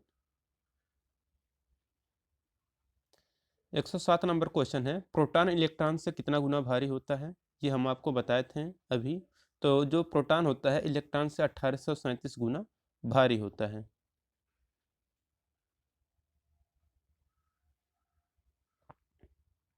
अब है 108 नंबर क्वेश्चन, धातुओं की बाहरी कक्षा में स्वतंत्र रूप से क्या रहते हैं? प्रोटॉन, न्यूट्रॉन, इलेक्ट्रॉन, इनमें से कोई नहीं। ये हमारे UP triple S assistant boring technician में आया हुआ क्वेश्चन है। तो यह क्वेश्चन जो है धातुओं की बाहरी कक्षा में जो रहता है वह इलेक्ट्रॉन स्वतंत्र रूप से रहता है। तो यहाँ पर हमारा सी आंसर करेक्ट हो जाएगा। 109 नंबर क्वेश्चन है कि विद्युत ट्रांसमिशन में किस प्रकार का करंट यूज किया जाता है? डीसी करंट, एसी करंट, या और भी दोनों, इनमें से कोई नहीं। तो विद्युत ट्रांसमिशन में डीसी यूज किया जाता है या एसी या फिर दोनों, ये आपका क्वेश्चन है। तो इसमें हम लोग एसी यूज करते हैं। तो विद्युत ट्रांसमिशन में अल्टरनेटिंग करंट यूज हम लोग करते हैं। यह भी हमारा रेलवे में वो क्वेश्चन था। ये देखिए इंडियन ऑर्डिनेंस फैक्ट्री में आया, 2013 में आया हुआ क्वेश्चन है। प्रतिरोध को किस में मापा जाता है? तो बहुत आसान सा क्वेश्चन है। तो प्रतिरोध जो होता है उसको हम लोग ओम में मापते हैं। वाट है ये हमारा शक्ति का, वोल्ट है विभव का, जूल है हमारा एनर्जी का या कार्य का। ईएमएफ का पूरा फुल फॉर्म क्या होता है आपको बताना है। तो नाम से स्पष्ट है कि इलेक्ट्रोमोटिव फोर्स। इलेक्ट्रोमोटिव फोर्स होता है ईएमएफ का फुल फॉर्म। अब है 112 नंबर का क्वेश्चन, बिजली के पंखे में विद्युत का क्या प्रभाव कार्य करता है? विद्युत, चुंबकीय, ऊष्मीय, इनमें से कोई नहीं। तो बिजली का जो पंखा होता है वह क्या है कि विद्युत के चुंबकीय प्रभाव पर कार्य करता है। तो यहाँ पर बी आंसर करेक्ट हो जाएगा। अब है 113 नंबर का क्वेश्चन, वोल्टेज बढ़ाने के लिए किस प्रकार के ट्रांसफार्मर का प्रयोग किया जाता है? Step up transformer, step down transformer, A और बी दोनों, इनमें से कोई नहीं। तो वोल्टेज बढ़ाने के लिए हम लोग जो ट्रांसफार्मर यूज करते हैं वह रहता है स्टेप अप ट्रांसफार्मर। अगर वोल्टेज बढ़ाना है तो स्टेप अप ट्रांसफार्मर का प्रयोग करेंगे, अगर वोल्टेज घटाना है तो स्टेप डाउन ट्रांसफार्मर का प्रयोग करते हैं। ये आरआरबी तिरुवनंतपुरम में आया हुआ क्वेश्चन था। अब है 114 नंबर का क्वेश्चन जो कि इसरो में आया हुआ क्वेश्चन है, बहुत ही इंपॉर्टेंट है कि प्रोटॉन तथा न्यूट्रॉन परमाणु के किस कोष में स्थित होते हैं? बाह्य कोष में, भीतरी कोष में, केंद्र में, इनमें से सभी में। तो देखिए जो प्रोटॉन और न्यूट्रॉन होता है यह परमाणु के केंद्र में स्थित होते हैं। तो आपको भी पता होगा प्रोटॉन और न्यूट्रॉन ये जो होते हैं परमाणु के अंदर स्थित रहते हैं और इलेक्ट्रॉन इसके चारों तरफ चक्कर लगाते हैं। 115 नंबर क्वेश्चन है, किसी भी तत्व का वह छोटे से छोटा भाग जो स्वतंत्र अवस्था में रह सकता है क्या कहलाता है? तो देखिए जो स्वतंत्र अवस्था में रह सकता है और वह छोटा से छोटा भाग रहता है वह आपका अणु होता है। तो यहाँ पर भी आंसर करेक्ट हो जाएगा अणु। तो किसी भी तत्व का वह छोटा से छोटा भाग जो स्वतंत्र अवस्था में रह सकता है अणु कहलाता है। अणु रासायनिक अपक्रिया में भाग नहीं लेता है, इसका निर्माण परमाणुओं से होता है। तो दो या दो से अधिक परमाणु मिलकर अणु का निर्माण करते हैं। विभवांतर का मात्रक क्या है? तो देखिए जो विभवांतर का मात्रक होता है वह वोल्ट होता है, वाट आपका शक्ति का होता है, जूल आपका कार्य का होता है, एम्पियर आपका धारा का मात्रक होता है। 117 नंबर क्वेश्चन है कि वेल्डिंग ट्रांसफार्मर के ओपन सर्किट वोल्टेज का मान कितना होता है? 90 वोल्ट, 110 वोल्ट, 130 वोल्ट, 150 वोल्ट।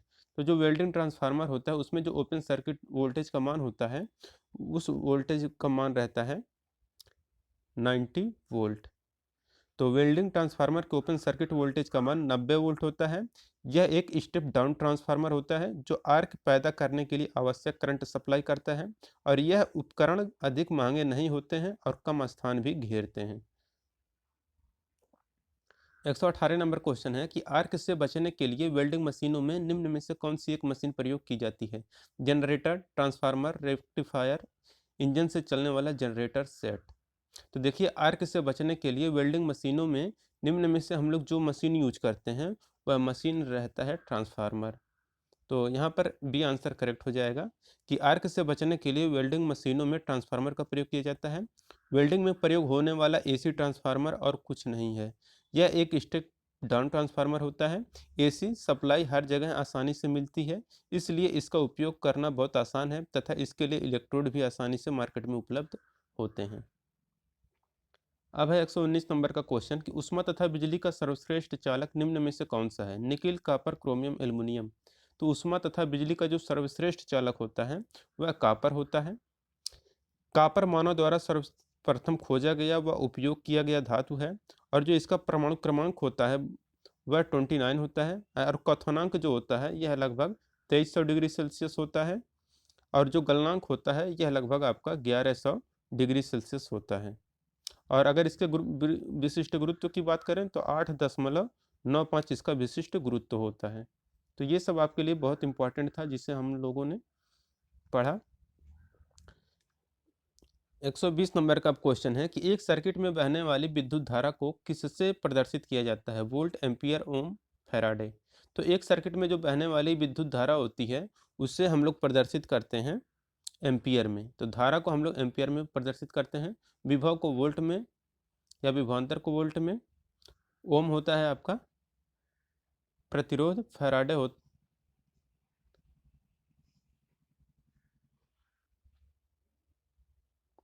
ऊष्मा को मापने की इकाई क्या है? जूल, किलोग्राम, कैलोरी, ए और सी दोनों। तो देखिए ऊष्मा जो रहती है इसको मापने की जो इकाई होती है वह जूल भी होता है और कैलोरी भी होता है। तो ये हो गया।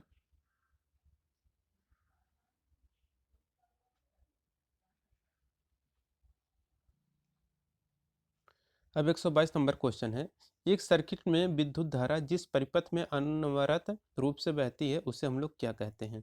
बंद सर्किट, खुला सर्किट, सतत सर्किट, सीमित सर्किट। देखिए जो सर्किट में विद्युत धारा परिपथ में अनवरत रूप से बहती है उसे हम लोग बंद सर्किट यानी कि क्लोज सर्किट के नाम से जानते हैं। तो एक सर्किट में विद्युत धारा जिस परिपथ में अनवरत रूप से बहती है उसे बंद सर्किट कहते हैं। बंद परिपथ में धारा सामान्य रूप से काम करती है, एक बंद परिपथ में इलेक्ट्रॉन का प्रवाह सतत रूप से होता है। अब है 123 नंबर का क्वेश्चन कि बेंच वाइज को और क्या कहा जाता है? तो देखिए बेंच वाइज को हम लोग फिटर वाइज के नाम से भी जानते हैं।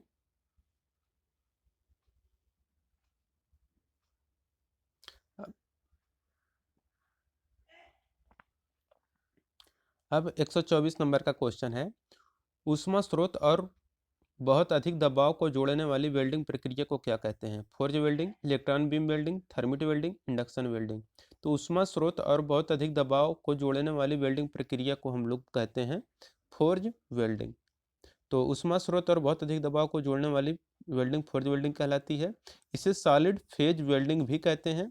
इसमें जोड़े जाने वाली सतह को पिघलाने की आवश्यकता नहीं होती है, बल्कि प्लास्टिक अवस्था पर दबाव देकर सम्मिलित कर दिया जाता है।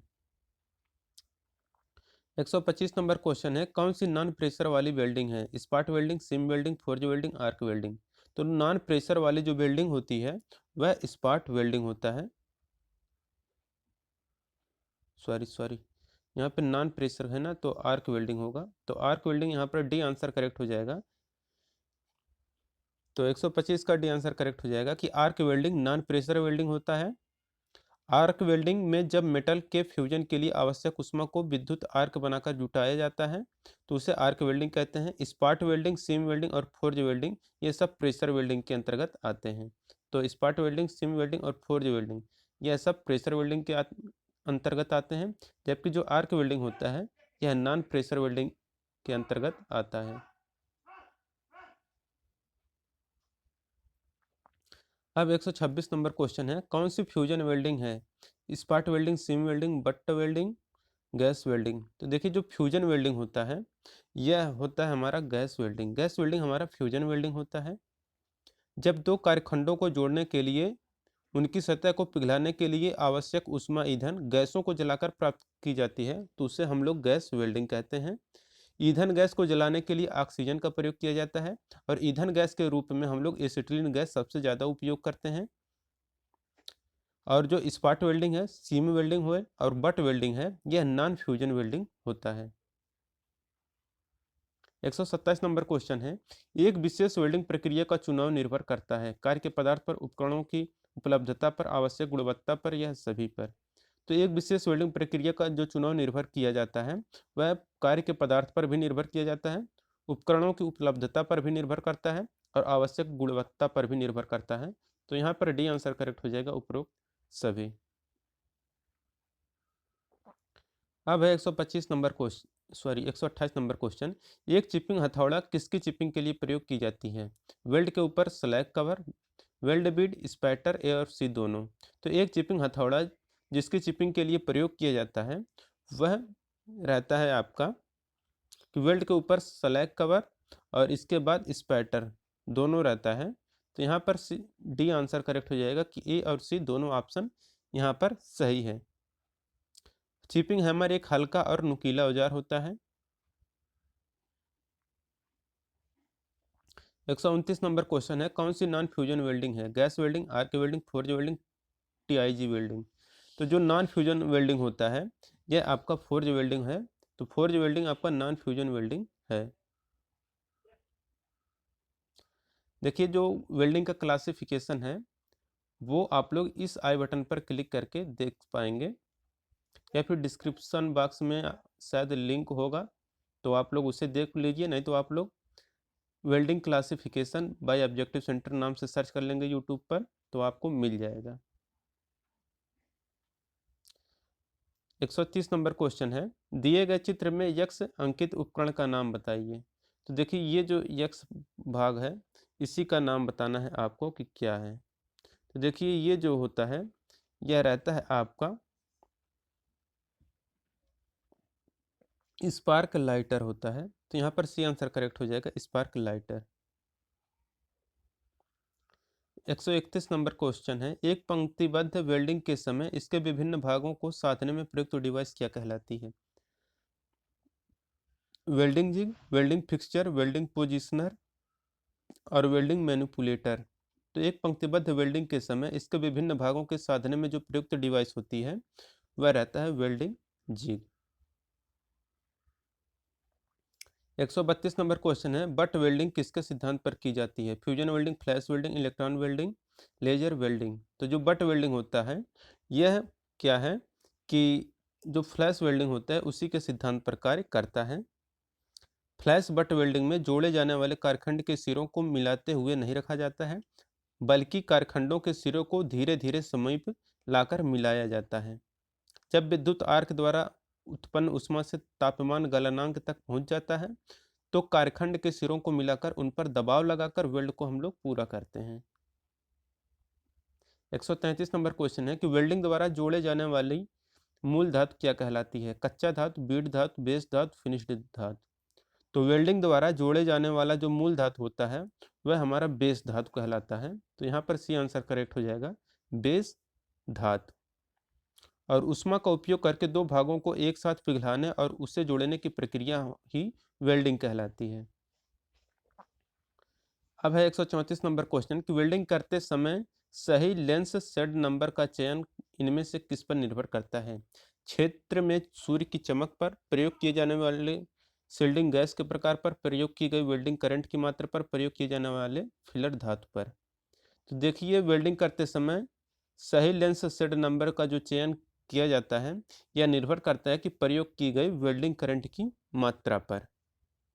लेंस शेड नंबर के अनुसार कई प्रकार के होते हैं, जैसे कि शेड नंबर 5 जो होता है यह स्पॉट या हल्की वेल्डिंग के लिए प्रयोग की जाती है।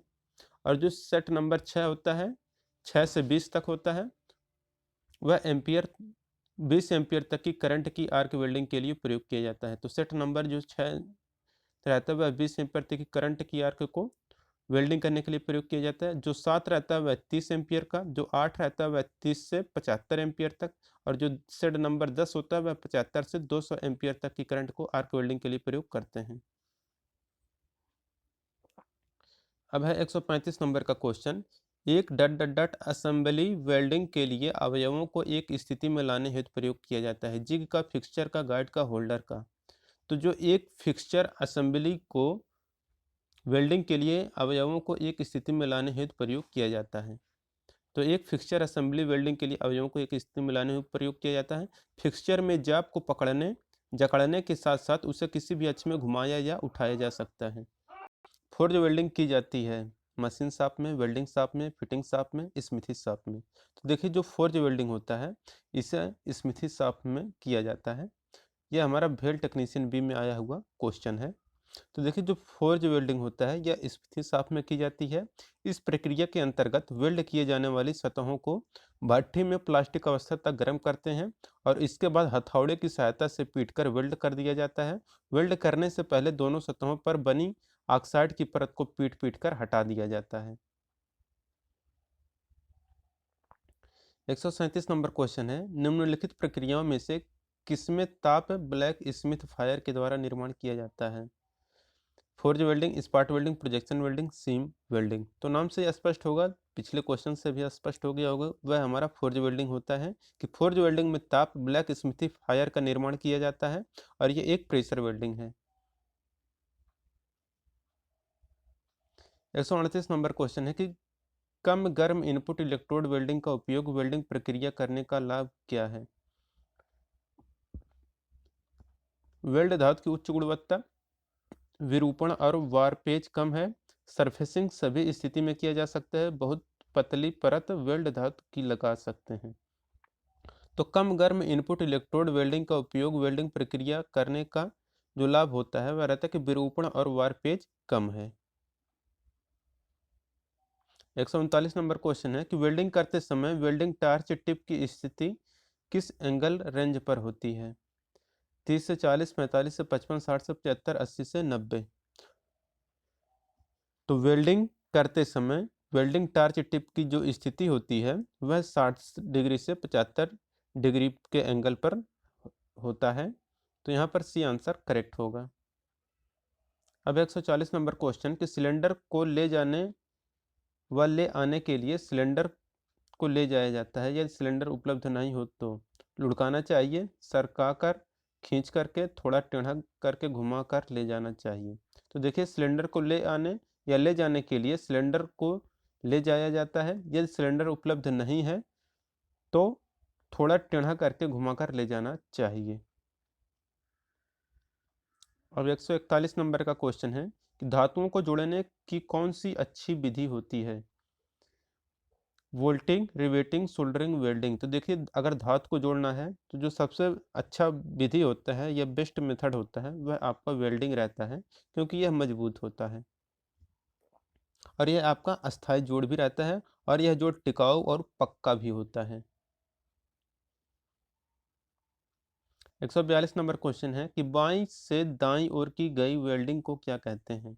देखिए, अगर आप लोग बाईं से दाईं ओर अगर वेल्डिंग कर रहे हैं तो वह कहलाता है हमारा बैक हैंड वेल्डिंग। तो बाईं से दाईं ओर की गई अगर कर रहे हैं तो वह बैक हैंड वेल्डिंग कहलाता है।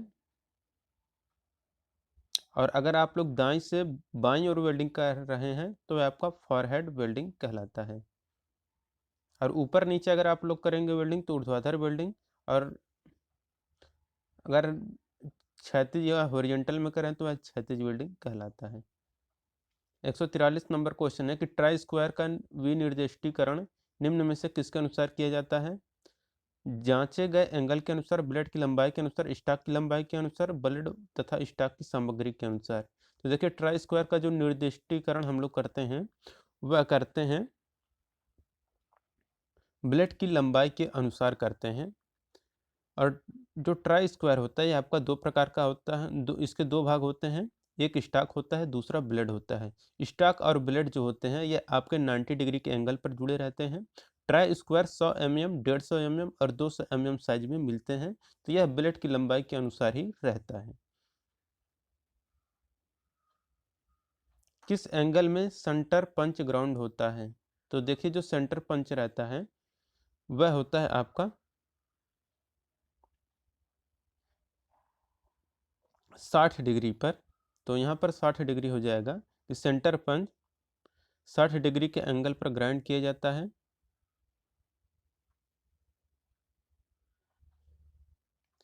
यहाँ पर दोस्तों हम आप लोगों को क्लियर करना चाहते हैं कि किसी किसी बुक में दिया रहता है कि जो पंच होता है यह आपका 3 प्रकार का होता है।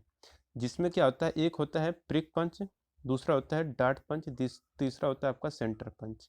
तो प्रिक, डार्ट, सेंटर पंच ये हो गया। बट जो प्रिक पंच रहता है ये आपका 30 डिग्री का होता है। डार्ट पंच ये आपका 60 होता है। और जो सेंटर पंच होता है यह आपका 90 डिग्री होता है। तो ये एक बुक में मैंने पढ़ा था, तो वो मैं बता रहा हूँ कि प्रिक पंच 30 डिग्री, डार्ट पंच होता है जो 60 डिग्री, सेंटर पंच होता है आपका 90 डिग्री।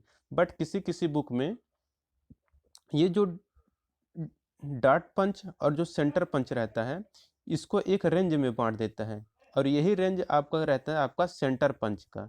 तो सेंटर पंच आपका कहता है कि दो प्रकार के होते हैं, एक 60 डिग्री वाला सेंटर पंच, एक होता है 90 डिग्री वाला सेंटर पंच। तो यही आपको बताना था कि इसमें बड़ा कन्फ्यूजन हो जाता है कभी कभी कि सेंटर पंच का ग्राउंड कितना होता है। तो यहाँ पर जो यूपी आर्बिनल ने माना है वह 60 डिग्री एंगल माना है।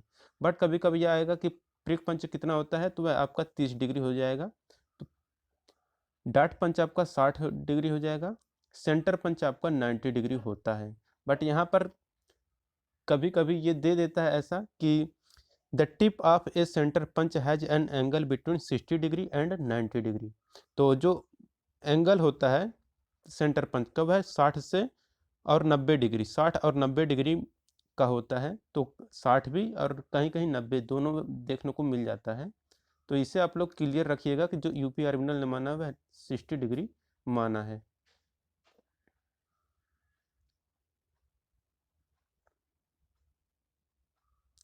अब है 145 नंबर क्वेश्चन कि टैकिंग का क्या उद्देश्य होता है।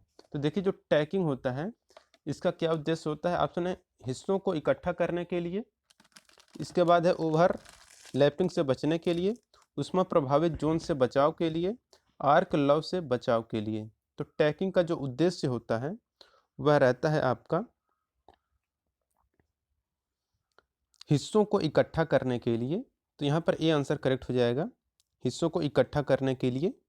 इसके द्वारा वेल्डिंग करने से पहले कार्यखंडों को कुछ जगहों पर टैग किया जाता है, जिससे अंतिम वेल्ड पूरा होने तक घटकों का उचित स्थान, संरेखण और एक नियम दूरी में पकड़ा जा सके। 146 नंबर क्वेश्चन है, एक वेल्डिंग विधि का नाम बताइए जिसमें धातु की प्लेटों को जोड़ने के लिए बेस धातु के समान फिलर का प्रयोग बिना किसी दबाव के लिए किया जाता है। Fusion welding, gas fusion welding, forge welding, प्रतिरोध वेल्डिंग। तो उस वेल्डिंग विधि का नाम जो विद्युत धातु की प्लेटों को जोड़ने के लिए बेस धातु के समान फिलर का प्रयोग बिना किसी दबाव के लिए किया जाता है वह होता है फ्यूजन वेल्डिंग।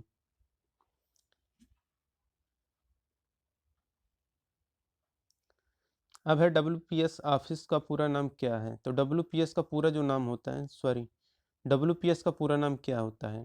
तो WPS जो होता है वेल्डिंग में, तो इसका पूरा फुल फॉर्म होता है वेल्डिंग प्रोसीड्यूर स्पेसिफिकेशन। तो यहाँ पर इसका ए आंसर करेक्ट हो जाएगा, वेल्डिंग प्रोसीड्यूर स्पेसिफिकेशन।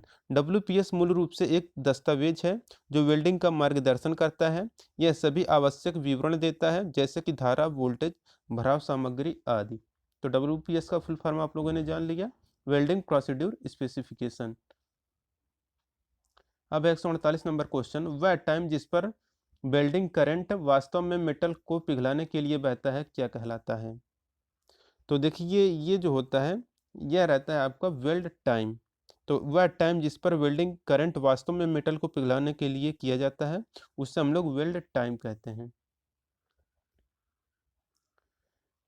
अब है 149 नंबर क्वेश्चन कि फ्लैश वेल्डिंग द्वारा किन पदार्थों को जोड़ा जाता है?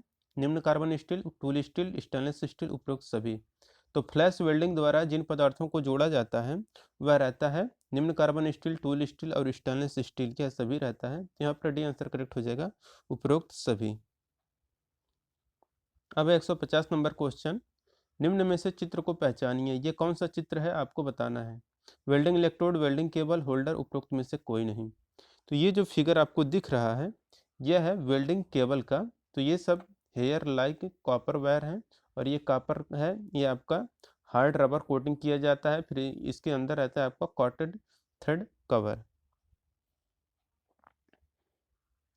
मेटल ट्रांसफार्मर में धातु की बूंदों पर बलों को संतुलित समीकरण बताइए। तो जो बलों का संतुलित समीकरण होता है धातु की बूंदों पर वह आपको बताना है कौन सा होता है। तो ये रहता है Fg plus Fd plus Fe equal to Fs plus Fv।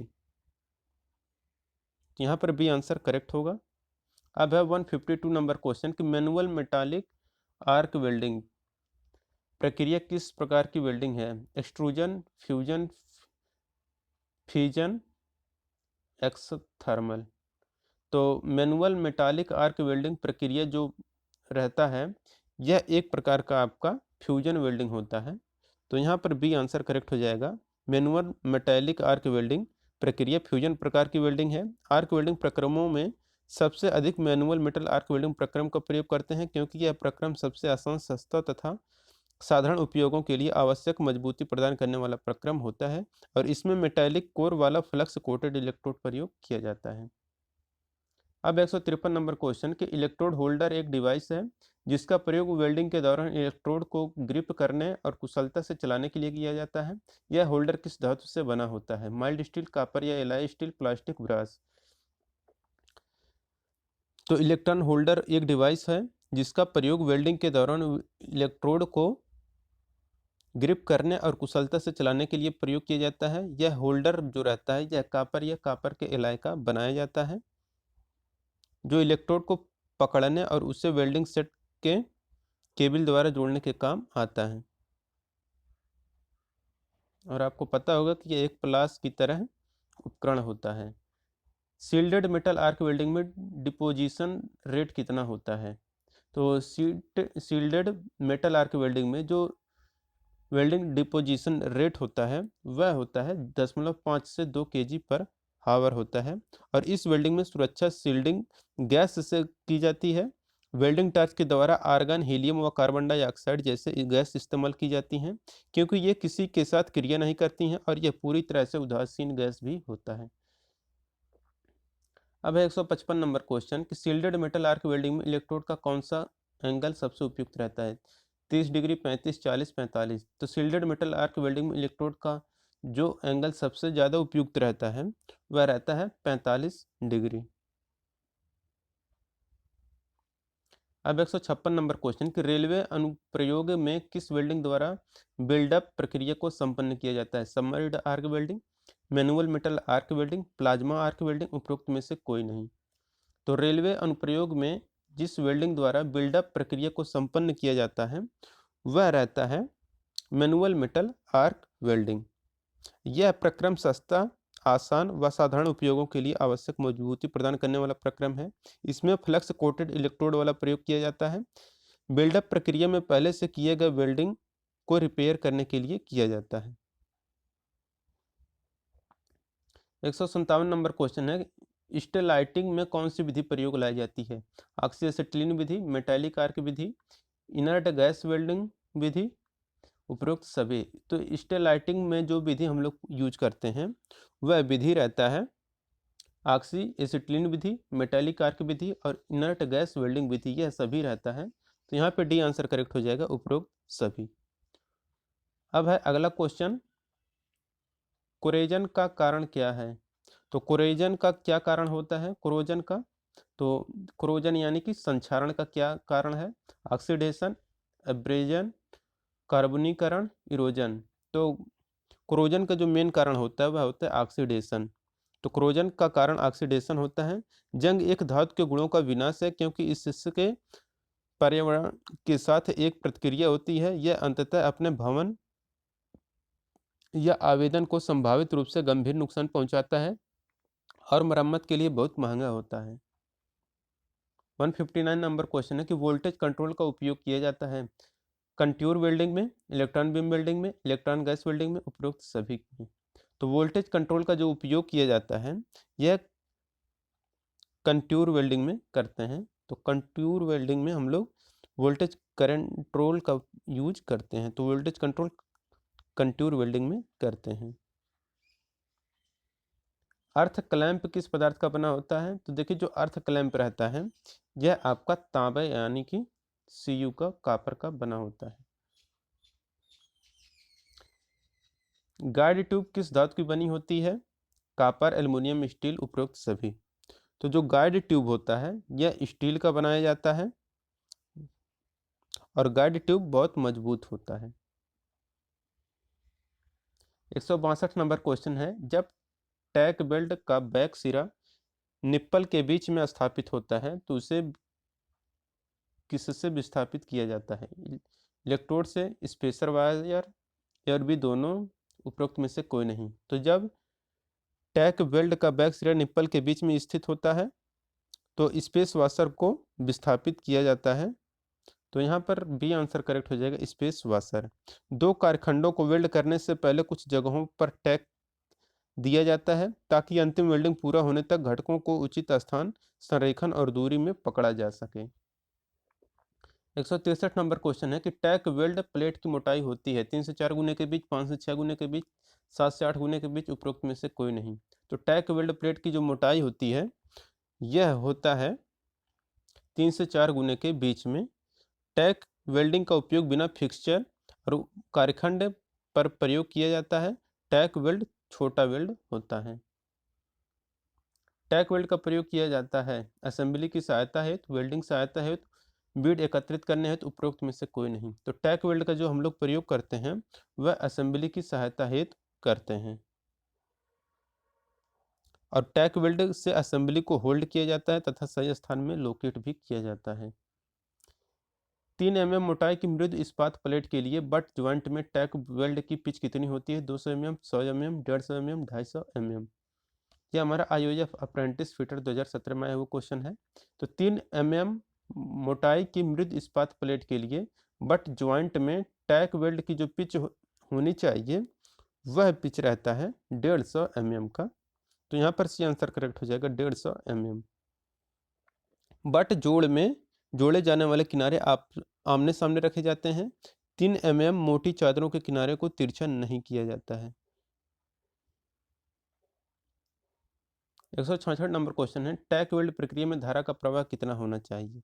तो टैक वेल्ड प्रक्रिया में जो धारा का प्रवाह होना चाहिए वह 150 से 170 एम्पियर का होना चाहिए।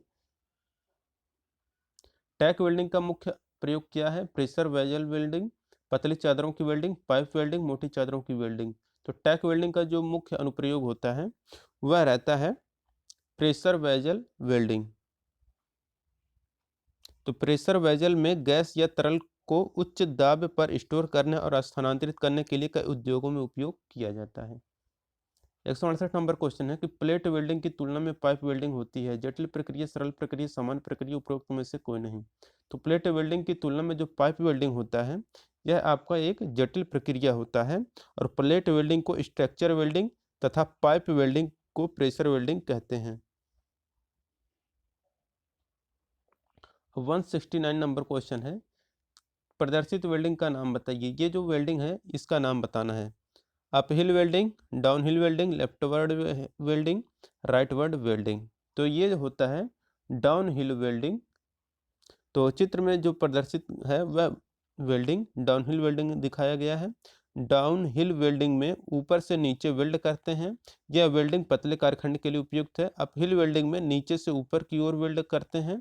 अपहिल वेल्डिंग मोटे कारखंड के लिए प्रयोग किया जाता है। रिंग का कार्य क्या है? पेनिट्रेशन प्राप्त करना, स्पैटर व स्लैग को रोकना, ए और बी दोनों, उपरोक्त में से कोई नहीं।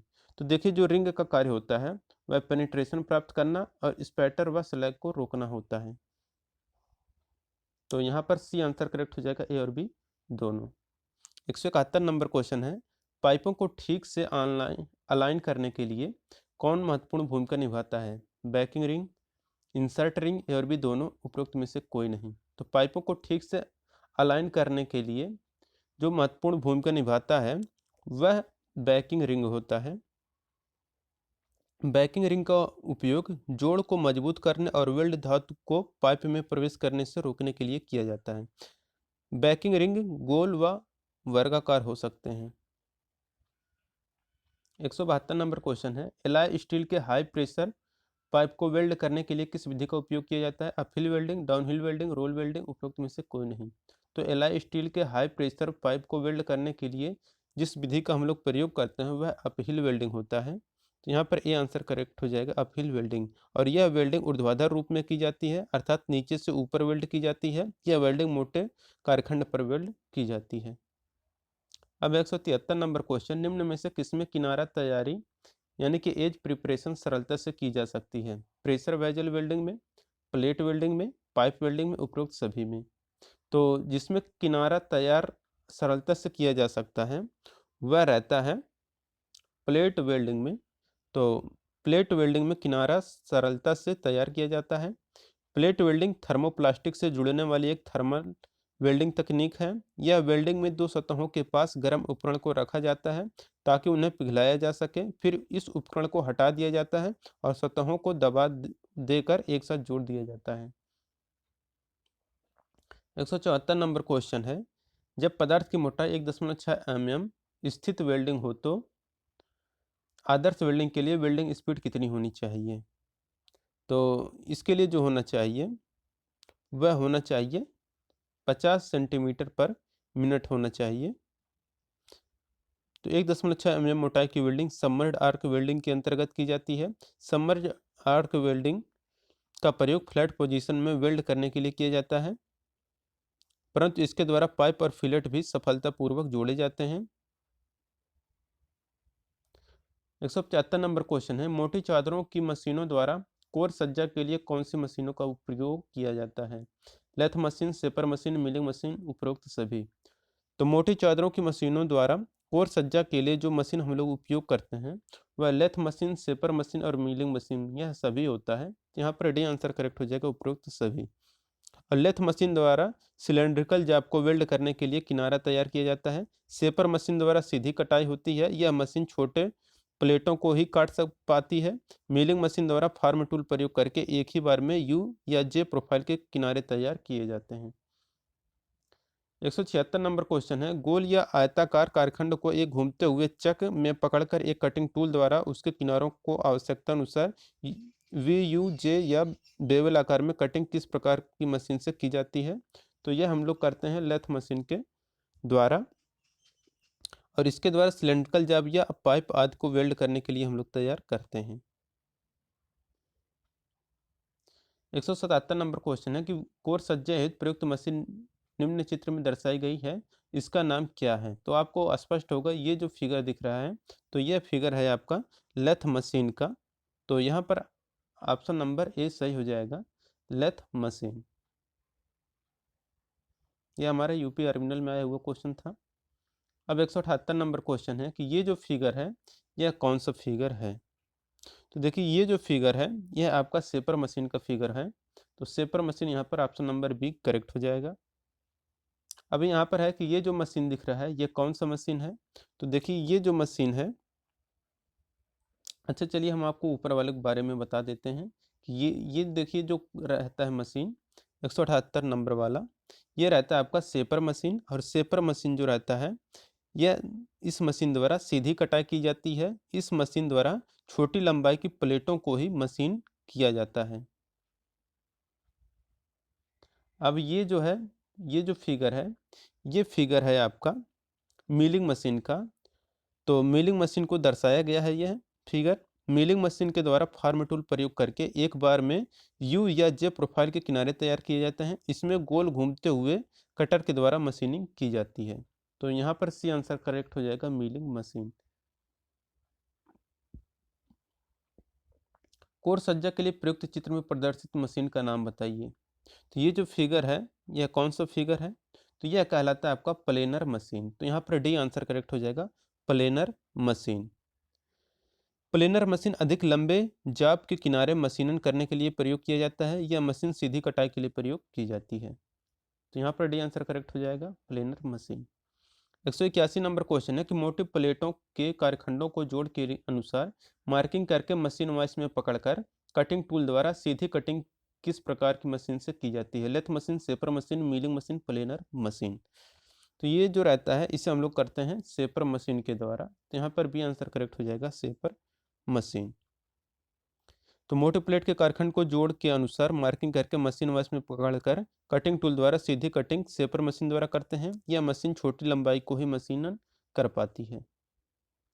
अब 182 नंबर का क्वेश्चन है, वेल्डिंग प्रक्रमों में निम्न में से कौन सी गैस प्रायः शील्डिंग गैस के रूप में ही प्रयोग नहीं होती है? Nitrogen, argon, carbon dioxide, helium. तो वेल्डिंग प्रक्रम में जो गैस शील्डिंग गैस के रूप में प्रयोग नहीं की जा सकती है वह रहता है नाइट्रोजन। तो वेल्डिंग प्रक्रमों में नाइट्रोजन गैस प्रायः शील्ड गैस के रूप में प्रयोग नहीं की जाती है। शील्डिंग गैस के रूप में हम लोग argon, carbon dioxide, helium, oxygen, इन सभी का प्रयोग करते हैं। अब है 183 नंबर का क्वेश्चन कि वेल्डिंग का परिणाम निर्भर करता है वायर की गुणवत्ता पर, जनक मटेरियल में पेनिट्रेशन की क्षमता पर, ए और बी दोनों पर, उपरोक्त में से कोई नहीं। तो वेल्डिंग का जो परिणाम रहता है यह निर्भर करता है वायर की गुणवत्ता और जनक मटेरियल में पेनिट्रेशन की क्षमता पर। यहाँ पर सी आंसर करेक्ट हो जाएगा, ए और बी दोनों। अब 184 नंबर क्वेश्चन है कि वेल्डिंग के लिए आर्गन में कितनी प्रतिशत ऑक्सीजन मिलाई जाती है? तो वेल्डिंग करने के लिए आर्गन में जितने परसेंटेज तक ऑक्सीजन मिलाई जाती है वह परसेंटेज रहता है 10 से 20%।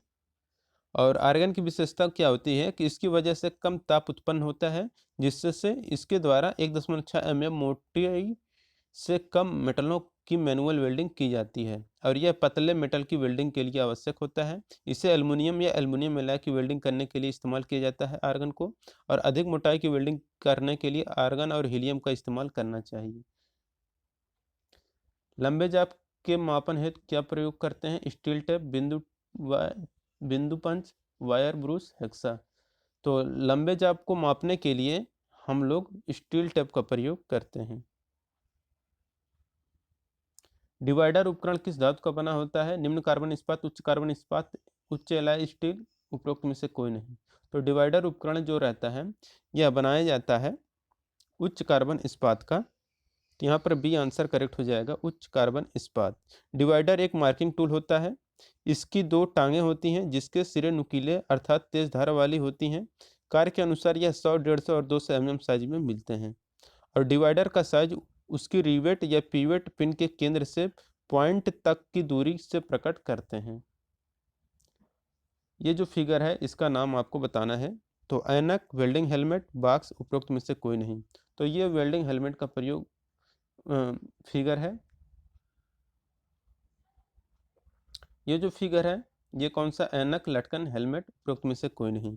तो जो पिछला था वह वेल्डिंग हेलमेट था, बट ये जो है यह आपका ऐनक है। तो ये आँख के सामने लगाया जाता है, आँख पर। प्रदर्शित उपकरण क्या है? तो देखिए ये जो फिगर आपको दिख रहा है ये आपका इलेक्ट्रोड होल्डर होता है। और ये जो है यहाँ इसी में ही इलेक्ट्रोड को पकड़ा जाता है। तो ये जो उपकरण है इलेक्ट्रोड होल्डर होता है। तो यहाँ पर ए आंसर करेक्ट हो जाएगा। 190 नंबर क्वेश्चन है, हेलमेट निम्न में से किससे बचाव करता है? आर्क, रेडिएशन, स्पार्क, उपरोक्त दोनों से इनमें से कोई नहीं। तो जो हेलमेट होता है यह आपका आर्क रेडिएशन और स्पार्क दोनों से बचाव करता है। यहाँ पर सी आंसर करेक्ट हो जाएगा, उपरोक्त दोनों। स्टील रूल किस साइज में पाई जाती है? तो देखिए जो स्टील रूल रहता है यह आपका 150, 300 और 600 mm इन सभी में पाया जाता है। तो डी आंसर यहाँ पर करेक्ट हो जाएगा, उपरोक्त सभी। अब 192 नंबर क्वेश्चन है, तांबा तथा एल्युमिनियम को एक साथ वेल्ड करने के लिए निम्न प्रोसेस अपनाना चाहिए। तो तांबा और एल्युमिनियम को एक साथ वेल्ड करने के लिए जो प्रोसेस हमें अपनाना चाहिए वह एक्सप्लोजन वेल्डिंग अपनाना चाहिए। तो यहाँ पर एक्सप्लोजन वेल्डिंग करेक्ट हो जाएगा, option number C. 193 number question है कि माइल्ड स्टील की वेल्डिंग के लिए प्रयोग होने वाली वेल्डिंग रॉड का नाम क्या है? Low carbon steel, high carbon steel, silver steel, stainless steel. तो माइल्ड स्टील की वेल्डिंग करने के लिए प्रयोग होने वाली जो वेल्डिंग रॉड का नाम होता है वह लो कार्बन स्टील होता है। माइल्ड स्टील एक मिश्र धातु होती है जिसमें कार्बन की मात्रा 0.3% या उससे कम होता है। 194 नंबर क्वेश्चन है, आप हिल वेल्डिंग में वेल्डिंग किस प्रकार की जाती है? नीचे से ऊपर की ओर, ऊपर से नीचे की ओर, पाइप के बीच में से, उपरोक्त में से कोई नहीं। तो आप हिल वेल्डिंग में वेल्डिंग जो की जाती है यह किया जाता है नीचे से ऊपर की ओर। अपहिल वेल्डिंग मोटे कार्यखंड पर वेल्डिंग की जाती है। एलॉय स्टील की हाई प्रेशर पाइप को वेल्ड करने के लिए अपहिल वेल्डिंग का प्रयोग किया जाता है। 195 नंबर क्वेश्चन है कि डाउन हिल वेल्डिंग किस प्रकार की जाती है? ऊपर से नीचे की ओर, नीचे से ऊपर की ओर, पाइप के बीच में, ए और बी दोनों में। तो डाउन हिल वेल्डिंग जो की जाती है यह ऊपर से नीचे की ओर की जाती है। प्लेट वेल्डिंग का लाभ क्या है? इसमें सुराख होने की संभावना कम होती है, इसकी कोर सज्जा आसानी से की जा सकती है, इसमें वेल्डिंग के नीचे सीलिंग रन को आसानी से भर सकते हैं, उपरोक्त सभी। तो प्लेट वेल्डिंग का जो लाभ होता है वो रहता है उपरोक्त सभी, यानी कि इसमें सुराख होने की भी संभावना कम रहती है, इसकी कोर सज्जा आसानी से भी की जा सकती है और इसमें वेल्डिंग के नीचे सीलिंग रन को आसानी से भी भर सकते हैं। तो यहाँ पर डी आंसर करेक्ट हो जाएगा, उपरोक्त सभी। ये हमारे UP triple S C tube well operator 2016 में आया हुआ क्वेश्चन था। ये हमारे UP triple S C assistant boring technician में हुआ क्वेश्चन है। अलाइनमेंट में पुर्जों की वेल्डिंग हेतु प्रयोग किया जाने वाला यंत्र क्या कहलाता है? Welding jig, welding fixture, welding manipulator, welding position. तो अलाइनमेंट में पुर्जों की वेल्डिंग करने हेतु किया जाने वाला यंत्र जो रहता है वह रहता है वेल्डिंग जिग।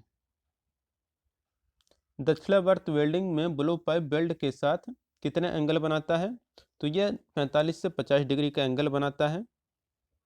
तो इसमें वेल्डिंग बाएं सिरे से शुरू होकर दाएं सिरे की ओर चलती है और दक्षिणावर्त वेल्डिंग को हम लोग राइटवर्ड वेल्डिंग भी कहते हैं। इसमें फिलर रॉड वेल्ड लाइन के साथ 30 से 40 डिग्री का एंगल बनाती है और इसमें रॉड ब्लो पाइप से पीछे चलता है।